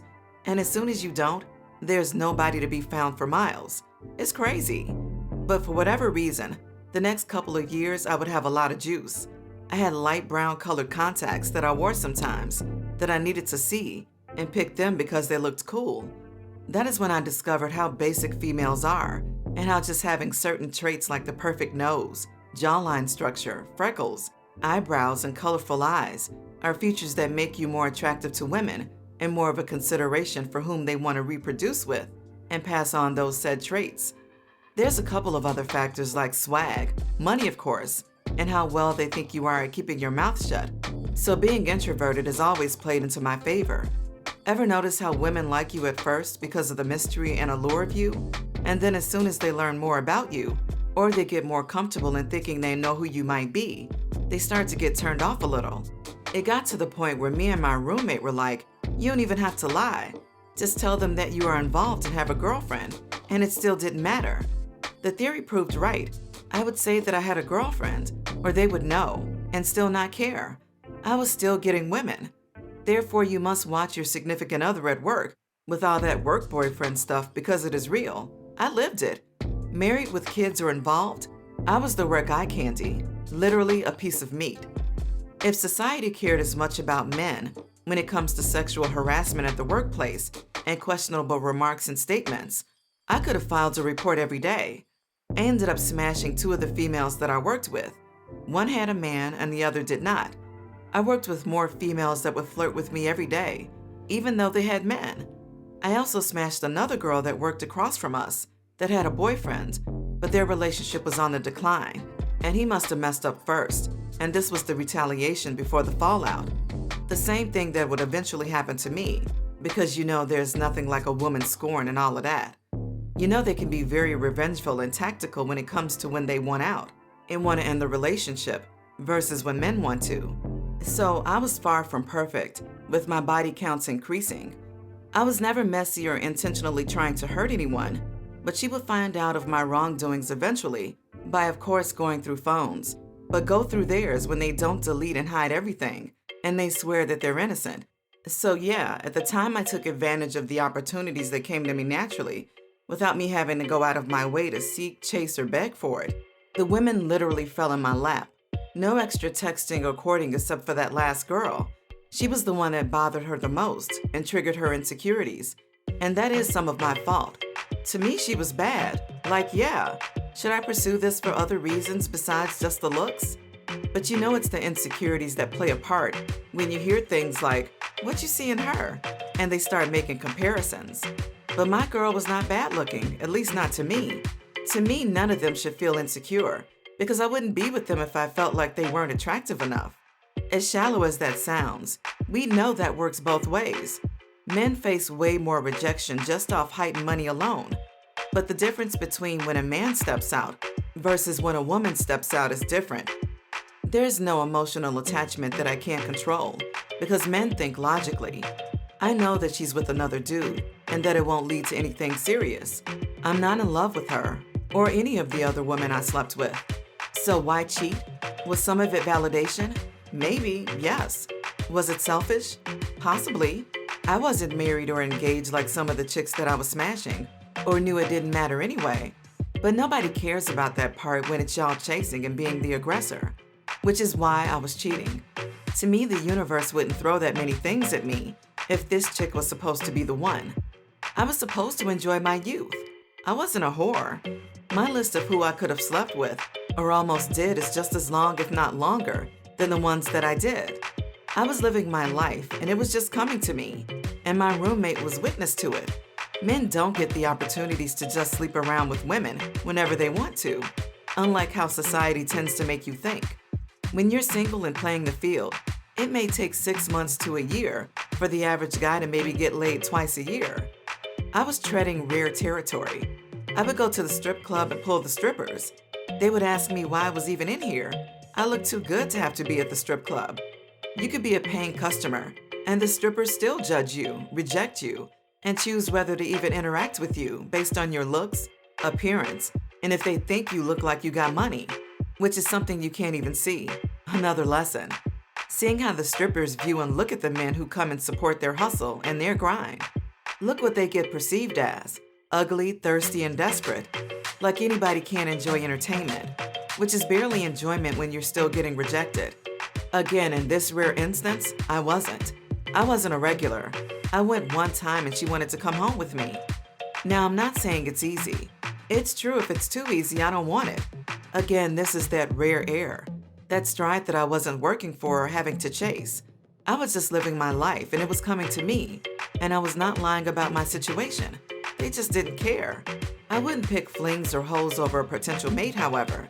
And that is the main difference of why when a man cheats, it's easier to take that man back than when a woman cheats. When a woman cheats, she's in love with the guy and likes him. She must have that emotional attachment and some type of foundation before she even sleeps with him, unless she's just a flat-out hoe. She had to get turned on a couple of times before and know some things about that dude, who they never care to know anything about a man unless they get deeper involved. So she would, of course, get some homegirls in her ear, who I swear always don't have a man, can't keep one, or anything going on, advice and guidance about what she should do and how she should feel if it was her, who's never had anything. Was I perfect? No. Was I someone you could work with? Yes. I originally wanted my girl to stay with me and not have a guy roommate who would eventually move his girlfriend in to live with him. So he was getting ready to settle down while we were apart. The same old tale. Everyone is looking out for themselves while you're trying to build something alone. It's going to fall apart. So there were some good times, a lot more than the bad. But of course, we always focus on the negative. So I would go on to have some struggles, job changes, etc. I had my own life and bills separate from, and in addition to the ones she created for herself. I would dive back and forth between her place and mine. I was working a longer schedule now because of work. I was doing insurance, and most of the time was spent on the road before ever getting inside a house and doing a sales presentation. I would be leaving sometimes by 9 a.m. and not get back until 10 p.m., sometimes later, which would lead to more red flags. Men observe. So we see when the changes are taking place and know what's going on. It's the innocent manipulative tactics that frustrate me every time. It may start with some attitude, more time doing makeup or hair. Now you must attend some function to be seen. She wants to stay out and always be with her friends, who are bad influences usually, and more. So by now I had a bad rep in my relationship. It was known that I had done some things, but was working to be better. But the trust was gone. The new job having long, demanding hours also did not help the situation. It has been my experience in my relationships with this new generation of women that the men now are cleaner, can cook better, and can take care of many things on their own without much help or assistance. At least that was always the case for me. I was cooking for myself by age 10. A lot of these women just start learning to cook and take care of themselves in their mid-20s, and then wanted to act like they were doing something special. It's crazy. I would come home sometimes late after 10 p.m. and still be the one cooking because I don't like to eat out, and it's costly. But try making that make sense to most people still today. So I had no problems taking care of myself, which most people just benefited from being around me, one of the perks. I say all of this to say that I would find out this would be the key and the start to me getting cheated on: food. I thought food was the way to a man's heart, but remember, the times and the roles have now changed. Now the key to a woman's heart is food. Females ask for a cash app and money for food and will go out on a date with a man just for the free food with no intention of liking or seeing that man more in the future. But men are the savages, right? Lead with your pocket and not with your heart. How basic do you have to be to get excited about free food or somebody giving you $20, which you can go get from your man? See, the right women think like that. Why would I need to accept or get anything that I can get for myself or my man? Weak, easy women in this case can be bought with just some food. Like how it should be. Don't hate the player, hate the game. I fucking feed her fast food, you keeping her icy. A rap lyric by Curtis 50 Cent Jackson. So all he had to do was be in school, around, and they spent time studying in a library or whatever, giving her attention, what females love, and probably telling her what she wanted to hear like dudes do. Ordered pizza and fast food a couple of times. You know it doesn't take much. Remember, females will spend all your money and save theirs until it is time for them to take that girls trip. So how did I find out? I was driving on my way home from work and it was late. I called and talked to my homeboy, who referred and persuaded me into getting the job.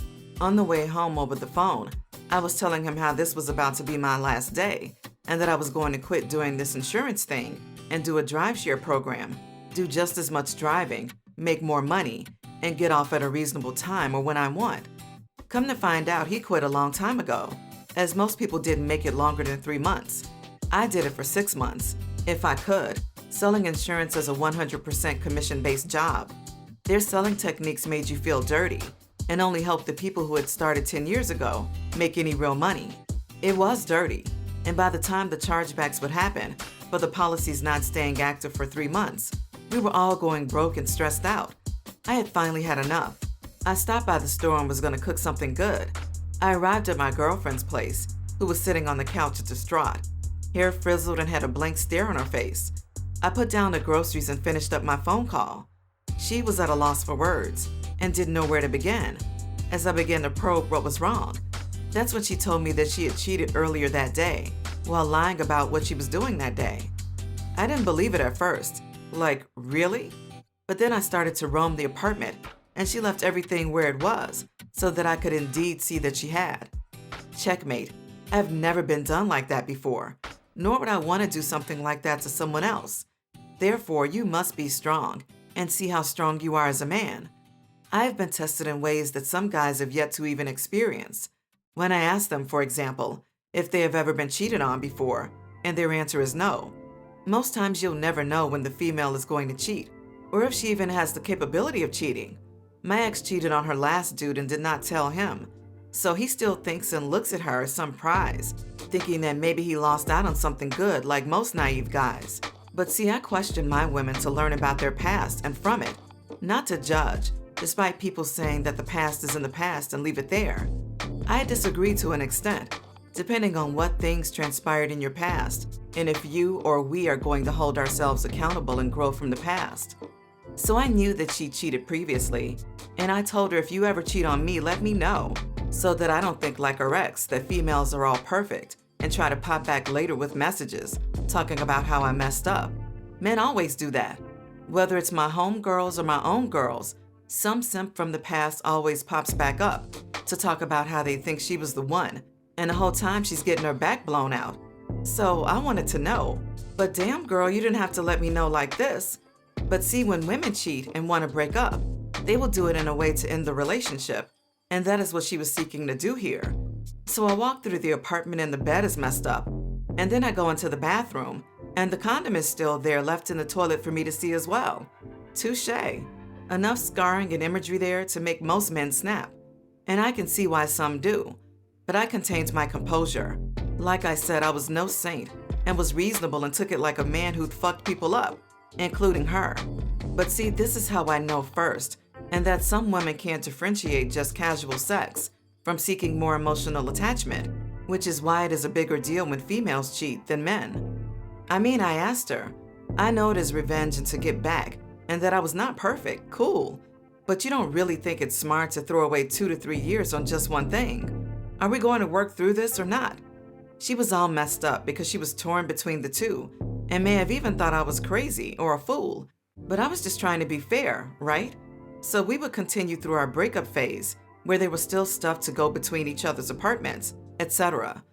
It never ceases to amaze how codependent someone is, or how they can use it until it's time not to be.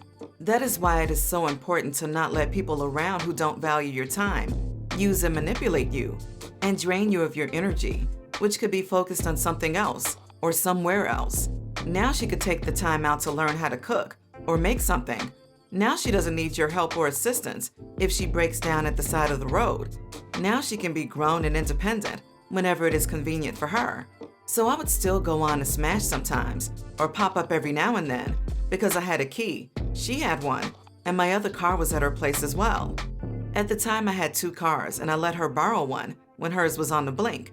And then my second car ended up failing as well. Typically when women date men, the women always come out better than the man by either learning something or using what they have access to, and financial gains, by spending the man's money and saving hers. All their moves are survival-based and become even worse once they bear kids. You will become less and less important than you already are. One day I pulled up because I did the rideshare driving gig now and needed to use the bathroom or whatever. I went in her apartment and no one was there, but I went in the fridge and saw chicken wings prepped for later. There were never any chicken wings prepped for later before. Now you can cook? So I came back again later, and she wasn't expecting me. She steps from the bedroom door after hearing the front door and closes it behind her, blocking the door to let this guy, I still don't know who, sneak out the back door like I'm stupid. I was about to throw a jar of pickles upside this man's head from the fridge, but he made it to his car and drove off.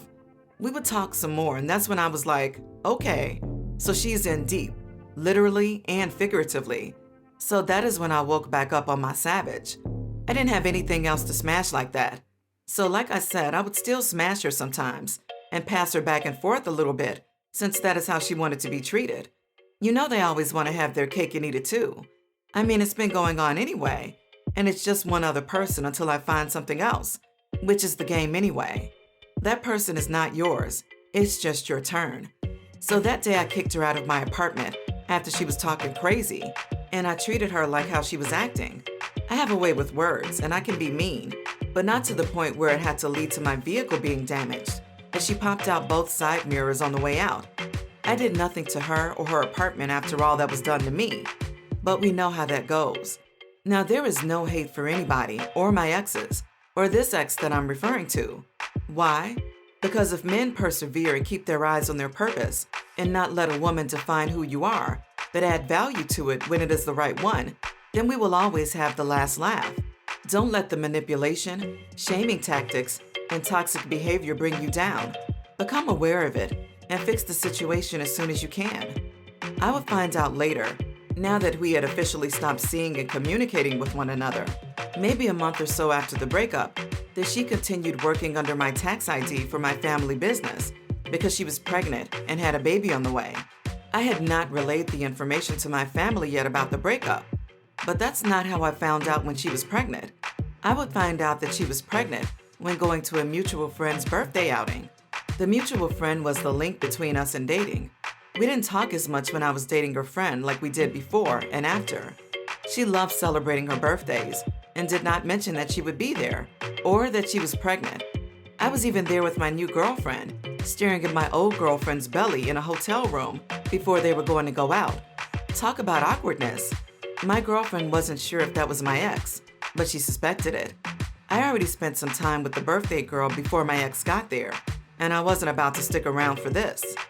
I was driving in the car on the way home with my girlfriend when my ex-girlfriend called my phone after seeing me, sounding remorseful and alluding to maybe talking more.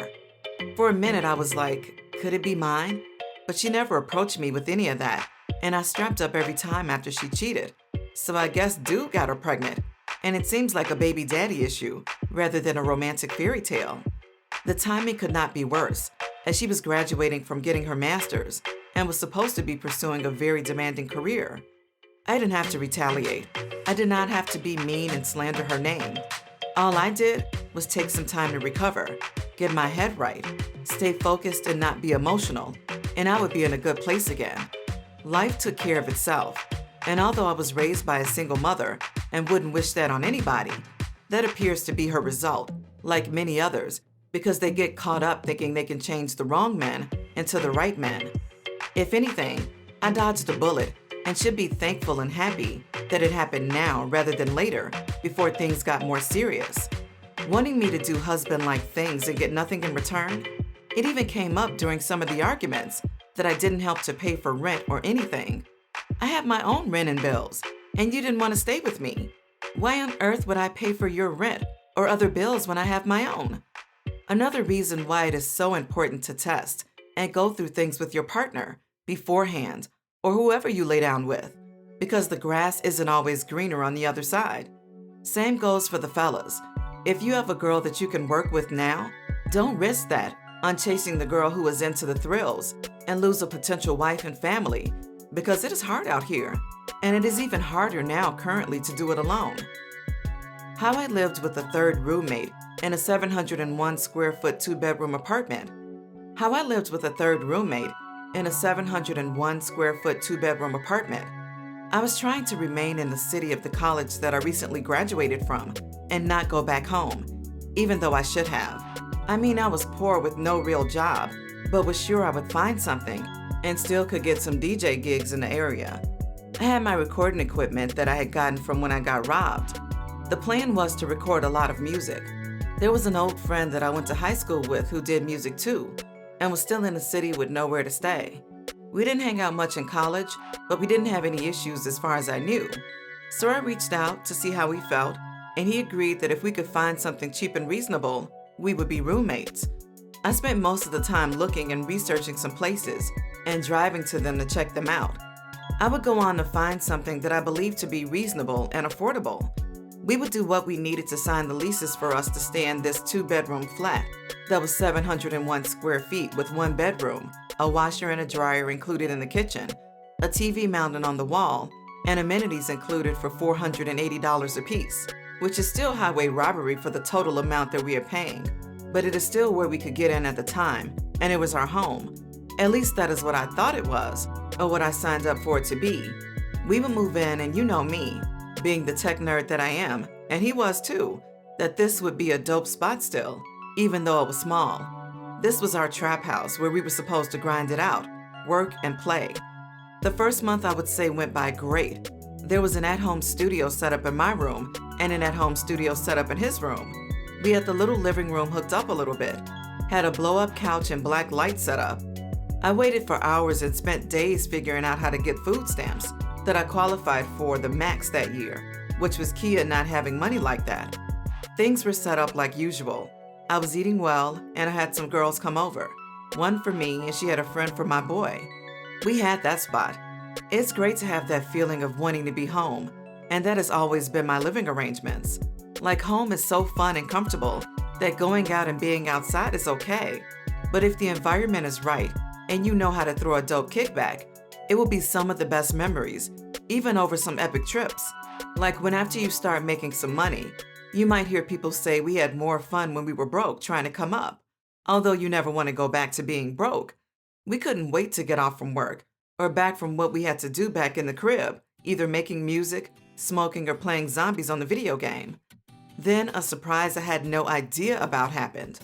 At the time, I was single and was doing my thing, and he had a lady friend at the time that I would have assumed I would see frequently. We all went to high school together, and it was expected since they had always been on and off. I know I can be seen as a bad influence sometimes, but I was for them and rooting for them. How I live my life and what I got going on shouldn't play a part in you not trusting him. Yeah, I believe that he should enjoy and live a little. He has always been a loyal and honest man for years, despite how being around a DJ that has girls come around all the time can draw caution when dating. He still never let any of that lifestyle or what was going on have any impact on his relationship. So you could say she was a little toxic for having trust issues. Ultimately, it wouldn't make a difference or matter what either one of us thought. As people change and grow, so do relationships sometimes. The relationships that he formed in college would soon be more important than the ones that transpired before. I have never seen a person trust someone they have just met in a shorter amount of time than your day one or ones. But this is what happened somehow. After about a month of moving in, he says his friend from college is coming down from up north to check out the spot and kick it for a couple of days. Okay, cool, no problem. Of course he likes the spot, like everybody else, and even does some music too. He's cool and I have no problems with him either. He's just not my man's. So I think nothing of it, you know. Maybe it comes up that he's trying to get back down this way and this and that. You know how people talk. I pay it no mind. I think he visited again, and maybe on the third time, it was presented to me again, maybe like a month and a half into the lease, that his friend is trying to stay until he gets on his feet and gets a job and finds his own spot, because the spot is so small, clearly. So again, I believe this may happen. Say maybe a month or two tops, maybe 3. I know it's not easy sleeping on a couch or floor or blow-up couch every night, and I'm all for the trap spot and the grind and people coming up together, like we are building Facebook. But we're some wannabe rappers and everybody's shit is not together. So I was not for this, and I know I spoke out against it, but he signed for his lease too. And so this would begin the tension in our living arrangements and friendship. So I'm moving like I usually move, bringing ladies to the crib to entertain and chill and do my thing, even with this guy always in the living room. With me not having a living room to entertain meant my company and I would have to be in the bedroom most of the time. I'm trying to smash and do me. Here come the jokes again, just like when I was living with the females, about how I got all the women and me smashing. Now, I don't think I was being fake or unreasonable at all. I had food stamps that everyone was benefiting from, and everybody else acted too lazy to see if they could qualify to get some. Even though I told them to and how to do it, why not? Bring more money into the house for food. The way I saw it, it was again people trying to use me for my hard work and means. Need I remind you, I really didn't have problems with my old high school friend or his college friend like that. The frustration and shade would stem from the living arrangements, the laziness. It felt like when it came to contribution, and although it was argued that he was trying to pull his weight and do stuff, it just was not who I signed the lease with or what I signed up for. The tension was building. Maybe more than 3 months would pass, and my high school friend was okay with this and favoring some guy to me that he's only known for 5 minutes over a guy he's known longer.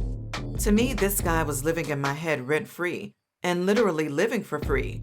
I understand needing a helping hand or a time to come up when it may be your turn, but nobody but you asked and okayed this guy to move down here from up north with no job and really no place to stay, and he was becoming more costly to have around. So I was looking at my money like enough is enough. How was he not going to get a plate when everybody else was eating well and could feed hoes? How was he not going to catch a hit of some gas when everybody else is smoking? Yeah, he may ask to go in or put up $5 or $10, but see, I'm already thinking differently than everybody else. I'm trying to buy things in bulk. I had a Sam's Club card at the time as well, and I can get more at one time. I hated doing that penny pinching stuff, leaving every hour and people putting up $5 for 1 or 2 joints. I always had more. But see, people always want to smoke more than they can put up. It just became frustrating. I was cool with doing this stuff for my friend that I went to high school with, but not for this other guy too. I know he wanted us all to get along and click and be cool, but this was going on for the whole term of the lease. And sure, we had our moments of music videos, girls, kickbacks, and more, but it was a lot to manage, which is why I explored the option of moving when it presented itself to me and not re-sign my lease. The whole term of my lease was shared with some guy that I didn't even know. He never paid any rent that I saw, chipped in here and there. I'm supposed to feel sympathetic and nice if they were to tell it, but this was business and not what I signed up for legally. If I would have known that, I would have never signed my lease. He chose this guy over his own girl at the time. He was over there more than her. We didn't see eye to eye on the music either. Whenever this guy got into the picture, everything fell apart. I can agree and admit that my approach or what I believe may come across as end-all be-all.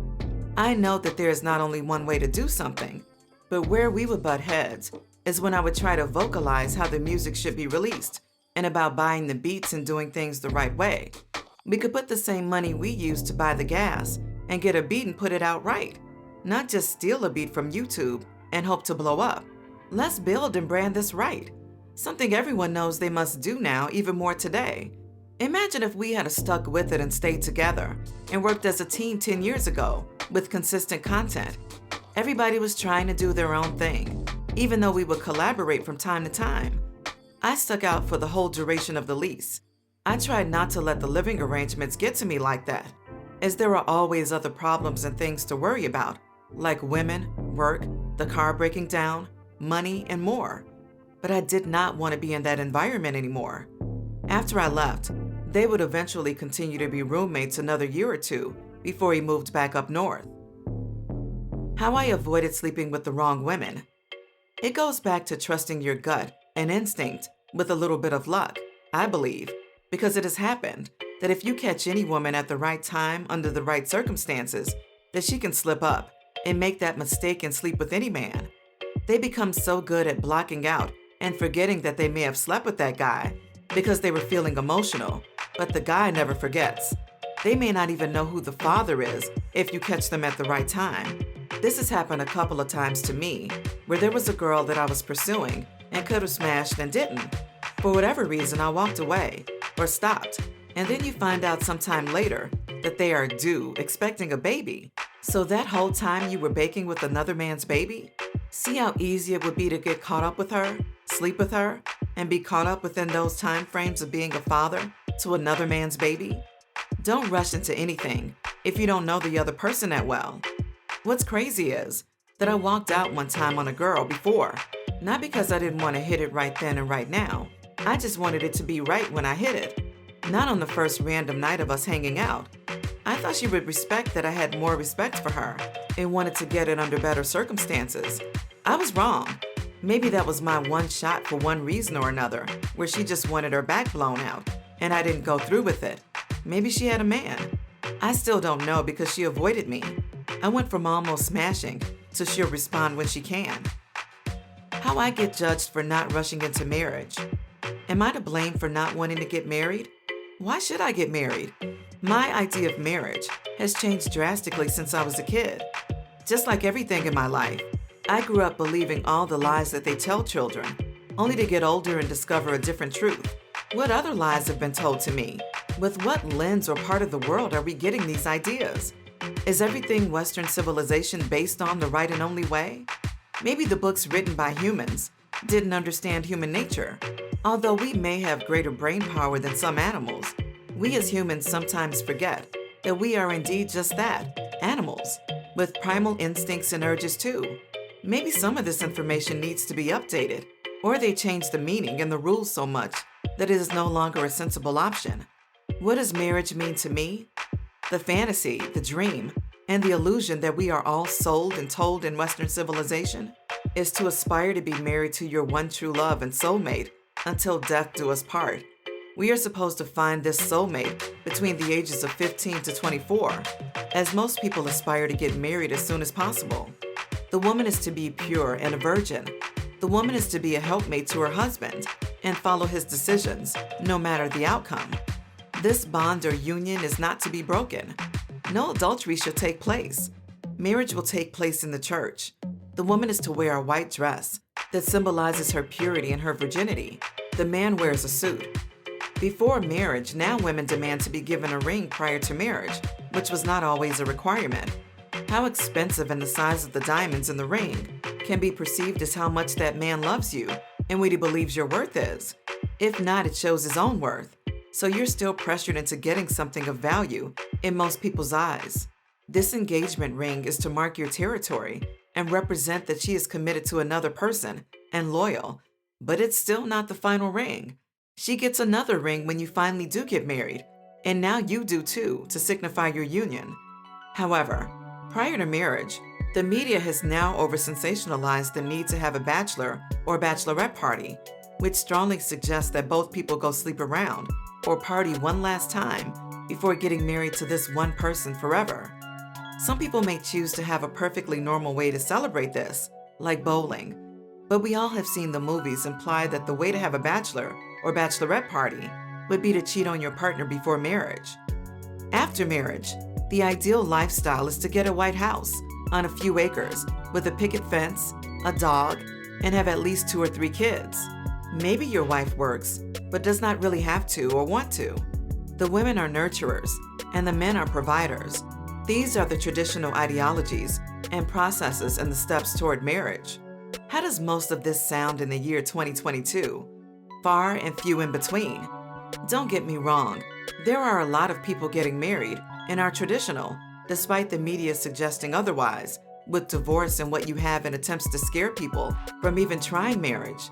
Times have changed so much in our society that the definition of marriage to be politically correct is almost impossible to define. You can almost be married to anything these days, like an animal.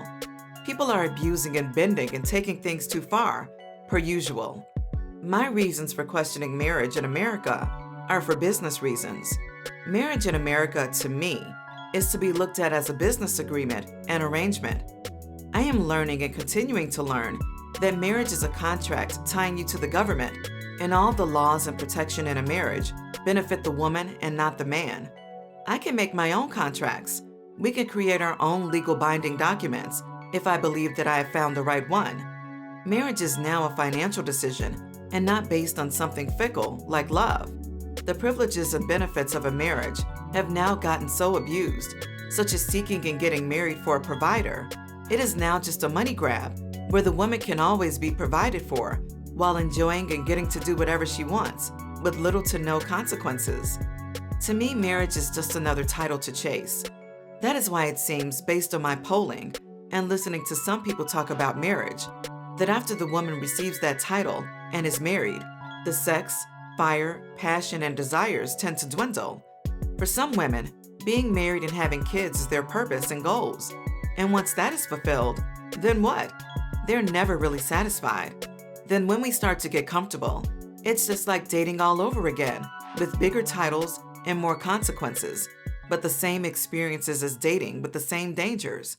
I've observed my friends' marriages while trying to figure out how I would want my marriage or union to be. What are our rules, and what are we going to be okay with? See, I lived an experienced life compared to my peers by being a DJ and being out at an early age and on the scene. Everyone else seems to have a later start at experiencing some of the things that I got out of my system, while during the early stages of their marriages, maybe they did not. I know a few couples that practice swinging or experimenting with third parties. Again, I don't judge when I get information like this, but I ask questions to try to figure out what possibilities have led to these outcomes. Do any insecurities play a part? Not getting to live out certain things that we should have before? Or should we live them out with our partner? I can only speak for myself, and with the life that I lived, I would not want to be married and swing with my spouse for the reasons I've stated before of becoming too attached. I would be open to a polygamous relationship with maybe one other shared partner that is female who brings value. Again, it is not about trying to be fair and say if you can want that, then the women can have 2 guys as well. I believe it does not work out well that way ever, and is not possible. The women can only truly provide enough attention mentally and emotionally to favor one person that they are involved with at the time. there will always be a true number one person that she will listen to and follow. So it was interesting to be judged for the way I lived growing up doing the things that I did out of wedlock, only to find out how a lot of marriages are in wedlock. What's the difference? You're experiencing everything I did on my own, and I know they're not shared experiences, but those are some awkward experiences to have together if you don't know the effects of those events, and we differentiate as men and women when we process those events. I'm taking my time in pursuing marriage until I know that I am financially ready for that commitment and understand the current marriage practices and laws in comparison to how I want mine to be. To me, marriage is like social media. My current relationship is fine. Time has been moving by so fast with everything happening in the world. It is easy to be involved with someone for quite some time.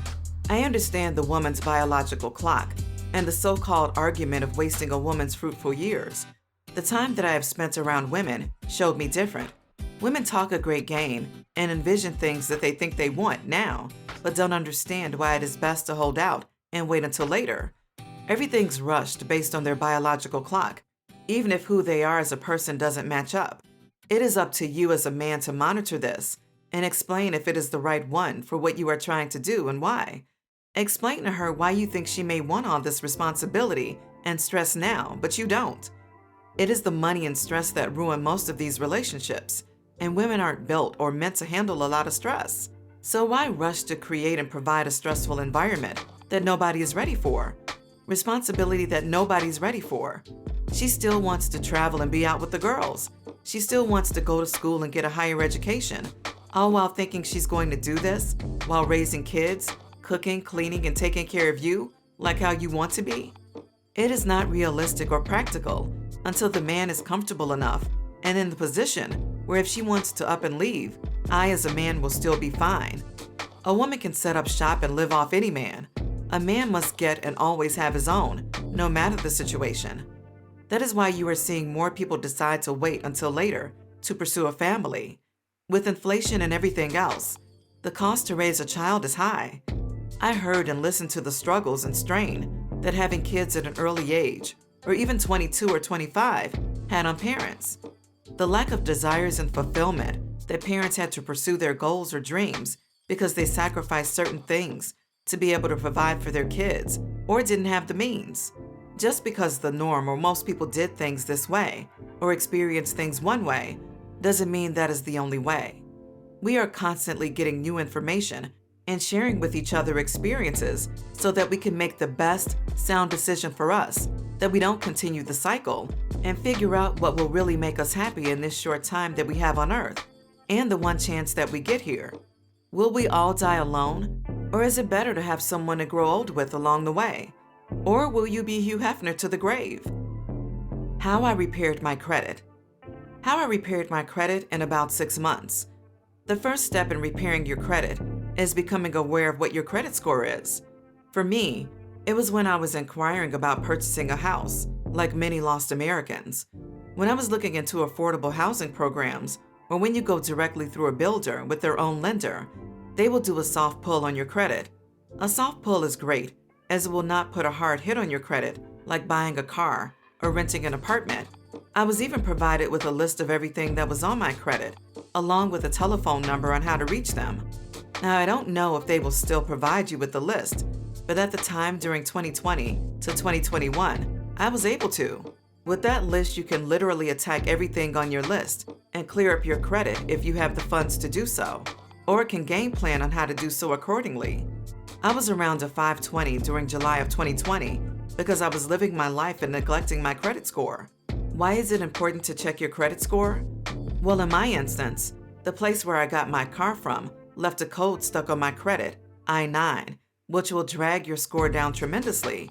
I had a misunderstanding on some payments and had my car repossessed one time with a good payment history, and the way that they coded affected my credit, that it would stay on my credit until the balance was $0, even after I had the car in my possession, had paid, and was driving it. Luckily for me, from the time of the repossession to me paying it off was not long, because it was the most impactful thing on my credit score, and that company which gave me the loan for the vehicle is the worst. Once that was taken care of, as well as an electric bill that I feel like I did not owe because the company got bought out and went from one name to another, and I never got my deposit back, but somehow still owed money, which is now on my credit. After all the bad debt was taken care of, versus the good debt, like student loans, which most people will have, next is playing the credit card game. So during the meeting with the builder, this old school white guy is telling me how to further boost my score quickly. He told me to get more credit cards. Each person can have up to 5, and when you apply and use it, each card is 15 points, and that is 75 points right there. Well, I already had one that I hated and still made payments on, but have always been on time getting screwed and paying the high interest. Now I am more responsible and am making more money, so I can handle the obligations and true purpose of a credit card. How many of us were taught with the idea that credit cards are bad and are to be used if you don't have money, which is how people mess up their credit. Only use the credit cards if you have the money to replace it on your debit card with what you use on your credit card. Do that and keep your utilization rate below 10% of whatever your limit is, and always pay early or in time and a little more than what you owe. Now the companies will begin to trust you and offer you more money on your line of credit the earlier you pay on time and the better you are with your payment history. You then repeat this process and manage your money so that you always have enough money on your debit cards to handle any transactions on your credit cards, which is bookkeeping 101. How the friends that you think may be lame are the people you need to be friends with. As you get older and you finally start to believe what everyone told you growing up, and in the movies, how high school and all that seems so important, the only thing important is to say fuck fitting in and trying to be cool and appeal to average people. Find all the nerds and people that society calls weird and be friends with those motherfuckers, because everyone else is bullshit anyway. The same kids that get made fun of are the ones that win in the end because they were focused and had a purpose early on. Yes, they have their battles too, like dealing with bullying. But again, society is backward, and as you get older, you ask yourself questions like, why would a loud-ass popular kid be cooler than the guy who can program code and hack things? Class action lawsuits. How I had job opportunities taken from me due to discrimination legally. Here I am, thinking the playing field is level and that some things are getting better as far as opportunities for jobs and work. Come to find out that this is still not the case. Everything must be fought for and earned more than the average person. During applying for jobs over the past few years, I have received more than one class action lawsuit for discrimination against employment. To think that I could have been making money or working somewhere to further yourself and someone stops that. You have the interview and think things are going well and just hear nothing. How could you not get that job if you are overqualified and have a college degree and internet company call centers are turning you down? That's crazy. I don't know who fights on behalf of the little people, but it is nice to know that some justice can be delivered. Does the little check of maybe $20 amount to the chance of a potential career and stable income? No, but I would have never known that I had gotten passed up on a job for who I was if it were not for receiving a class action lawsuit in the mail against the company. Not only have I been discriminated against from getting jobs, but I have also received class action lawsuits saying that the bank I took my loan through to get my car charged me a higher interest rate just because I was Black. So if all this is still happening in the present, how far have we really come? It is still so much harder for people of skin to get over the hump and a fair chance. Again, the letter in class action hasn't stopped the bank from expanding and taking over more territories. I haven't received any reimbursement or any type of apology other than a letter saying that it was discovered that this happened to me. The only lesson from this is to keep your head up, although I know it is hard. You already receive a lot of no's, and sometimes don't hear back from companies for months and are wondering why. You have been searching for that car and that house and can't get qualified, or there always seems to be some type of red tape. Just know that you are not alone and that you must keep pushing through and doing the best that you can do. What more can you do when some things are literally out of your hands and control?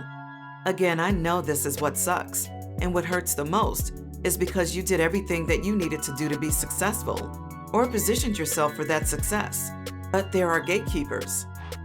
It's a small world after all. It's a Small World After All is one of the most iconic rides that I remember from childhood after going to the infamous Disney World. That song on the boat ride will forever live in my brain. I know the meaning of this song to change over time as I grew up within this world. It is a small world in the sense that you may run into somebody that you love and admire, to hate and despise. And what are you going to do when that day comes? At the same time, it is also a big world in terms of sales and selling yourself. Why limit yourself? Especially with today's technology, the possibilities and potential of global reach are endless. Why not try to go for it all, or even just a little? What will it take to get to the number that you think is necessary and you are comfortable with in sustaining your desired life? Don't let the outsiders influence your initial thoughts and dreams. Even something as far-fetched as being a well-off musician to a title like an influencer is something that is obtainable with the times and the given circumstances that we are offered. It is about how we are using those chosen given circumstances. For many, social media apps are used as a gambling mechanism to draw you into being addicted to being on that app as much as possible. Sick and true in its intent and nature, which is another reason why I choose to be introverted and stay off from such things as much as possible. But there can also be two truths as well, and that is that social media apps have changed the lives of many for the better as well. Because they utilized these tools in their favor, they were able to capitalize from an opportunity by timing and taking the necessary risk, while being able to foresee the potential of getting in on something early. Although there are many ideas and concepts that don't make it through, that is where luck meets preparation and opportunity comes into play. How the world is not on your time. Everybody is not on your time. The world is not on your time. The time zones that you know are based on the stock market and money, openings and closings of trades going on around the world. So while your feeble mind is choosing not to go outside to make money because it is raining or snowing, just know that around the world, your sunrise and sunset is based around currency and helping those that are aware get richer. Therefore, the early bird catches the worm. The first one spoils the gains. Everybody is not on your time. Since there are different time zones around the world, remember to adapt your feeble mind and be okay with not hearing from someone or somebody in the timely manner that you're accustomed to. But remember that you're still thinking local. When you have contacts and friends across the world, you must be mindful that you may not hear back from them immediately. How to document the process. It is going to take some getting used to, but we all must get accustomed to documenting the process. Documenting the process is recording your journey towards your goals through various methods, such as video, pictures, written documents, testimonials, journal entries, invoices, blogs, podcasts, and more. Documenting the process not only provides proof of what you are doing and records, but also provides quick access to materials and content ready to be repurposed and distributed to potential customers and platforms. In addition to documenting the process, you need to maintain a proper record of your business contacts and people that you network with. Their names should be saved, along with what service that they provide, and even the location and date of when the interaction can help be useful when the time comes to access this information later. You can even take a picture of you and that person for even more proof of the event or where the information was exchanged. For example, Tony Santiago, who wrote the foreword of this book, I met as a passenger when I was doing Lyft. We exchanged emails, and he emailed that same day and I responded. The email that he sent me, I used as the foreword for my book, as it was an extension of what we previously were talking about during that ride. It was perfect for what I was doing, and I remember how inspiring and ambitious Tony was during our interaction and how he wanted to help others as well, and his outlook on life was like mine. So when the time came that I was ready to finally put out this book and get permission to use his words, all I had to do was go back to the email and reach out. The email thread was still there from our previous conversation, although over a year has passed and he still remembers who I am, that I spoke about writing a book and went through with it. Like this book, you want people to be able to see and follow the steps that you took to become successful, that you can resell again later after you become even more successful. And that is why you want to document the process. It creates more value in the end and is like a receipt. How I lost my virginity to an albino. Rare indeed. Love is in the eye of the beholder. And growing up, I did not let outside influences deter me from decisions or situations that most would be too scared or hesitant to do. I was a freshman in high school and was already garnering attention from females in higher grades. I was invited to prom my freshman year and went almost every year except one. I didn't even know what an albino was, nor had I ever been exposed to one until now. Here was this junior albino girl that was older than me and asked me to go to prom. I said yes, and we would go on to date for a year and some change. I would go on to meet both of her parents, of course, and have them get a feel for the person that they are allowing to take their child out. Both of her parents were black, and so was she. Being albino just means that there's a lack of pigmentation in the skin, and that too much exposure to direct sunlight may not be good for the skin. It was so interesting that even though she lacked pigment, you could still tell that she was black, and her features were so dominant. She looked good to me, and after I was dating her, dudes would come to me asking all types of weird questions, like what it looked like and stuff. People are funny, like I always say, so we became a cute and well-known couple. We would both be each other's first, and although it ended ultimately due to age and me not believing it would work out with her going to college and me still being in high school, she ended up being a cool person that maybe I should have at least attempted it, but I did not. I would go on to feel myself too much a little bit and let some of the typical societal pressures of high school, like dating, grades, fitting in, and sports, influence some of my actions that may not have always been the best. How women can't act around men. Lessons in life on why you must be cautious about the environment in which you and your significant other work. How being placed and put in certain positions and positions of power have an impact and influence in our society. For example, the student-to-teacher relationship, or actors and actresses. As humans, it is hard for us to fight off our urges and desires, even though we are intelligent enough to know what is right from what is wrong. The hierarchy and power structures in our society influence animal-like behaviors, instincts, and decisions.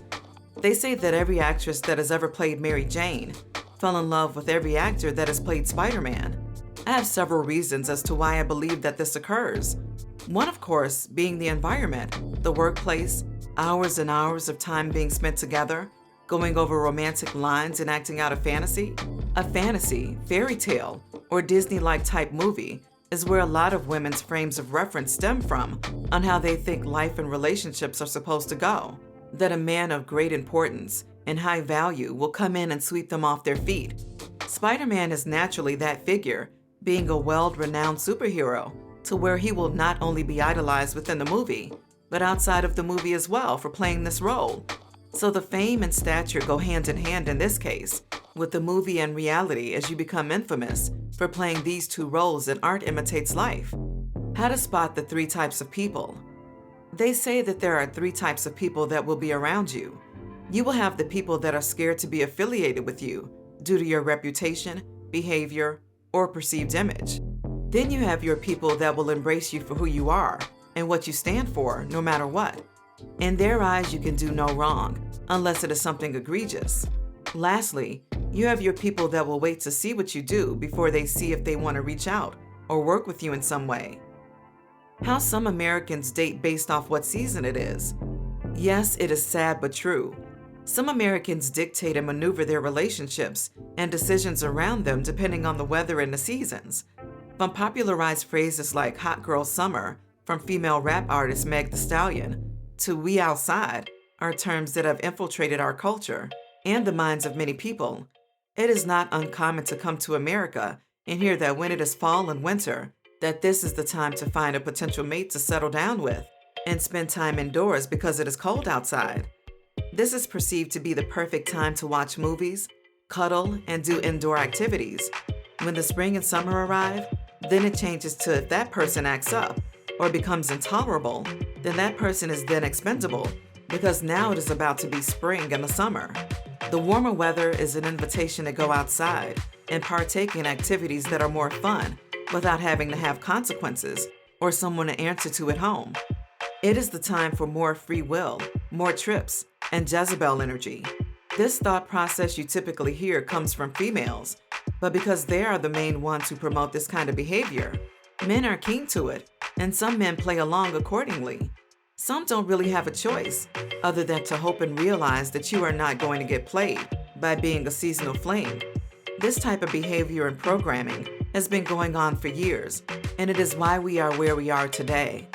Relationships have become so disposable and fickle, and everybody wants more than what they are prepared to give. How there are no tips. The game is different and varies from person to person, but you can find some similarities in patterns and stories if you know where to look. There really is no winning or tips for the game, as the game is continuous and never ends. Just when you think you have won, you could still lose. I don't intend to sound morbid or depressing, but want to prepare you for the realities of the world and not sell you a dream. When you think the marriage is strong and has been going on for 20 years, a divorce could still come. Your health can fail you at any given time. You may operate a vehicle every day, which is a death machine, but the media makes you more scared of other things. The only real advice for the game is good luck, and remember to keep your head up and climb over the obstacles that life throws your way, and align with the things that will lead towards your inner peace. This is Free Game Today.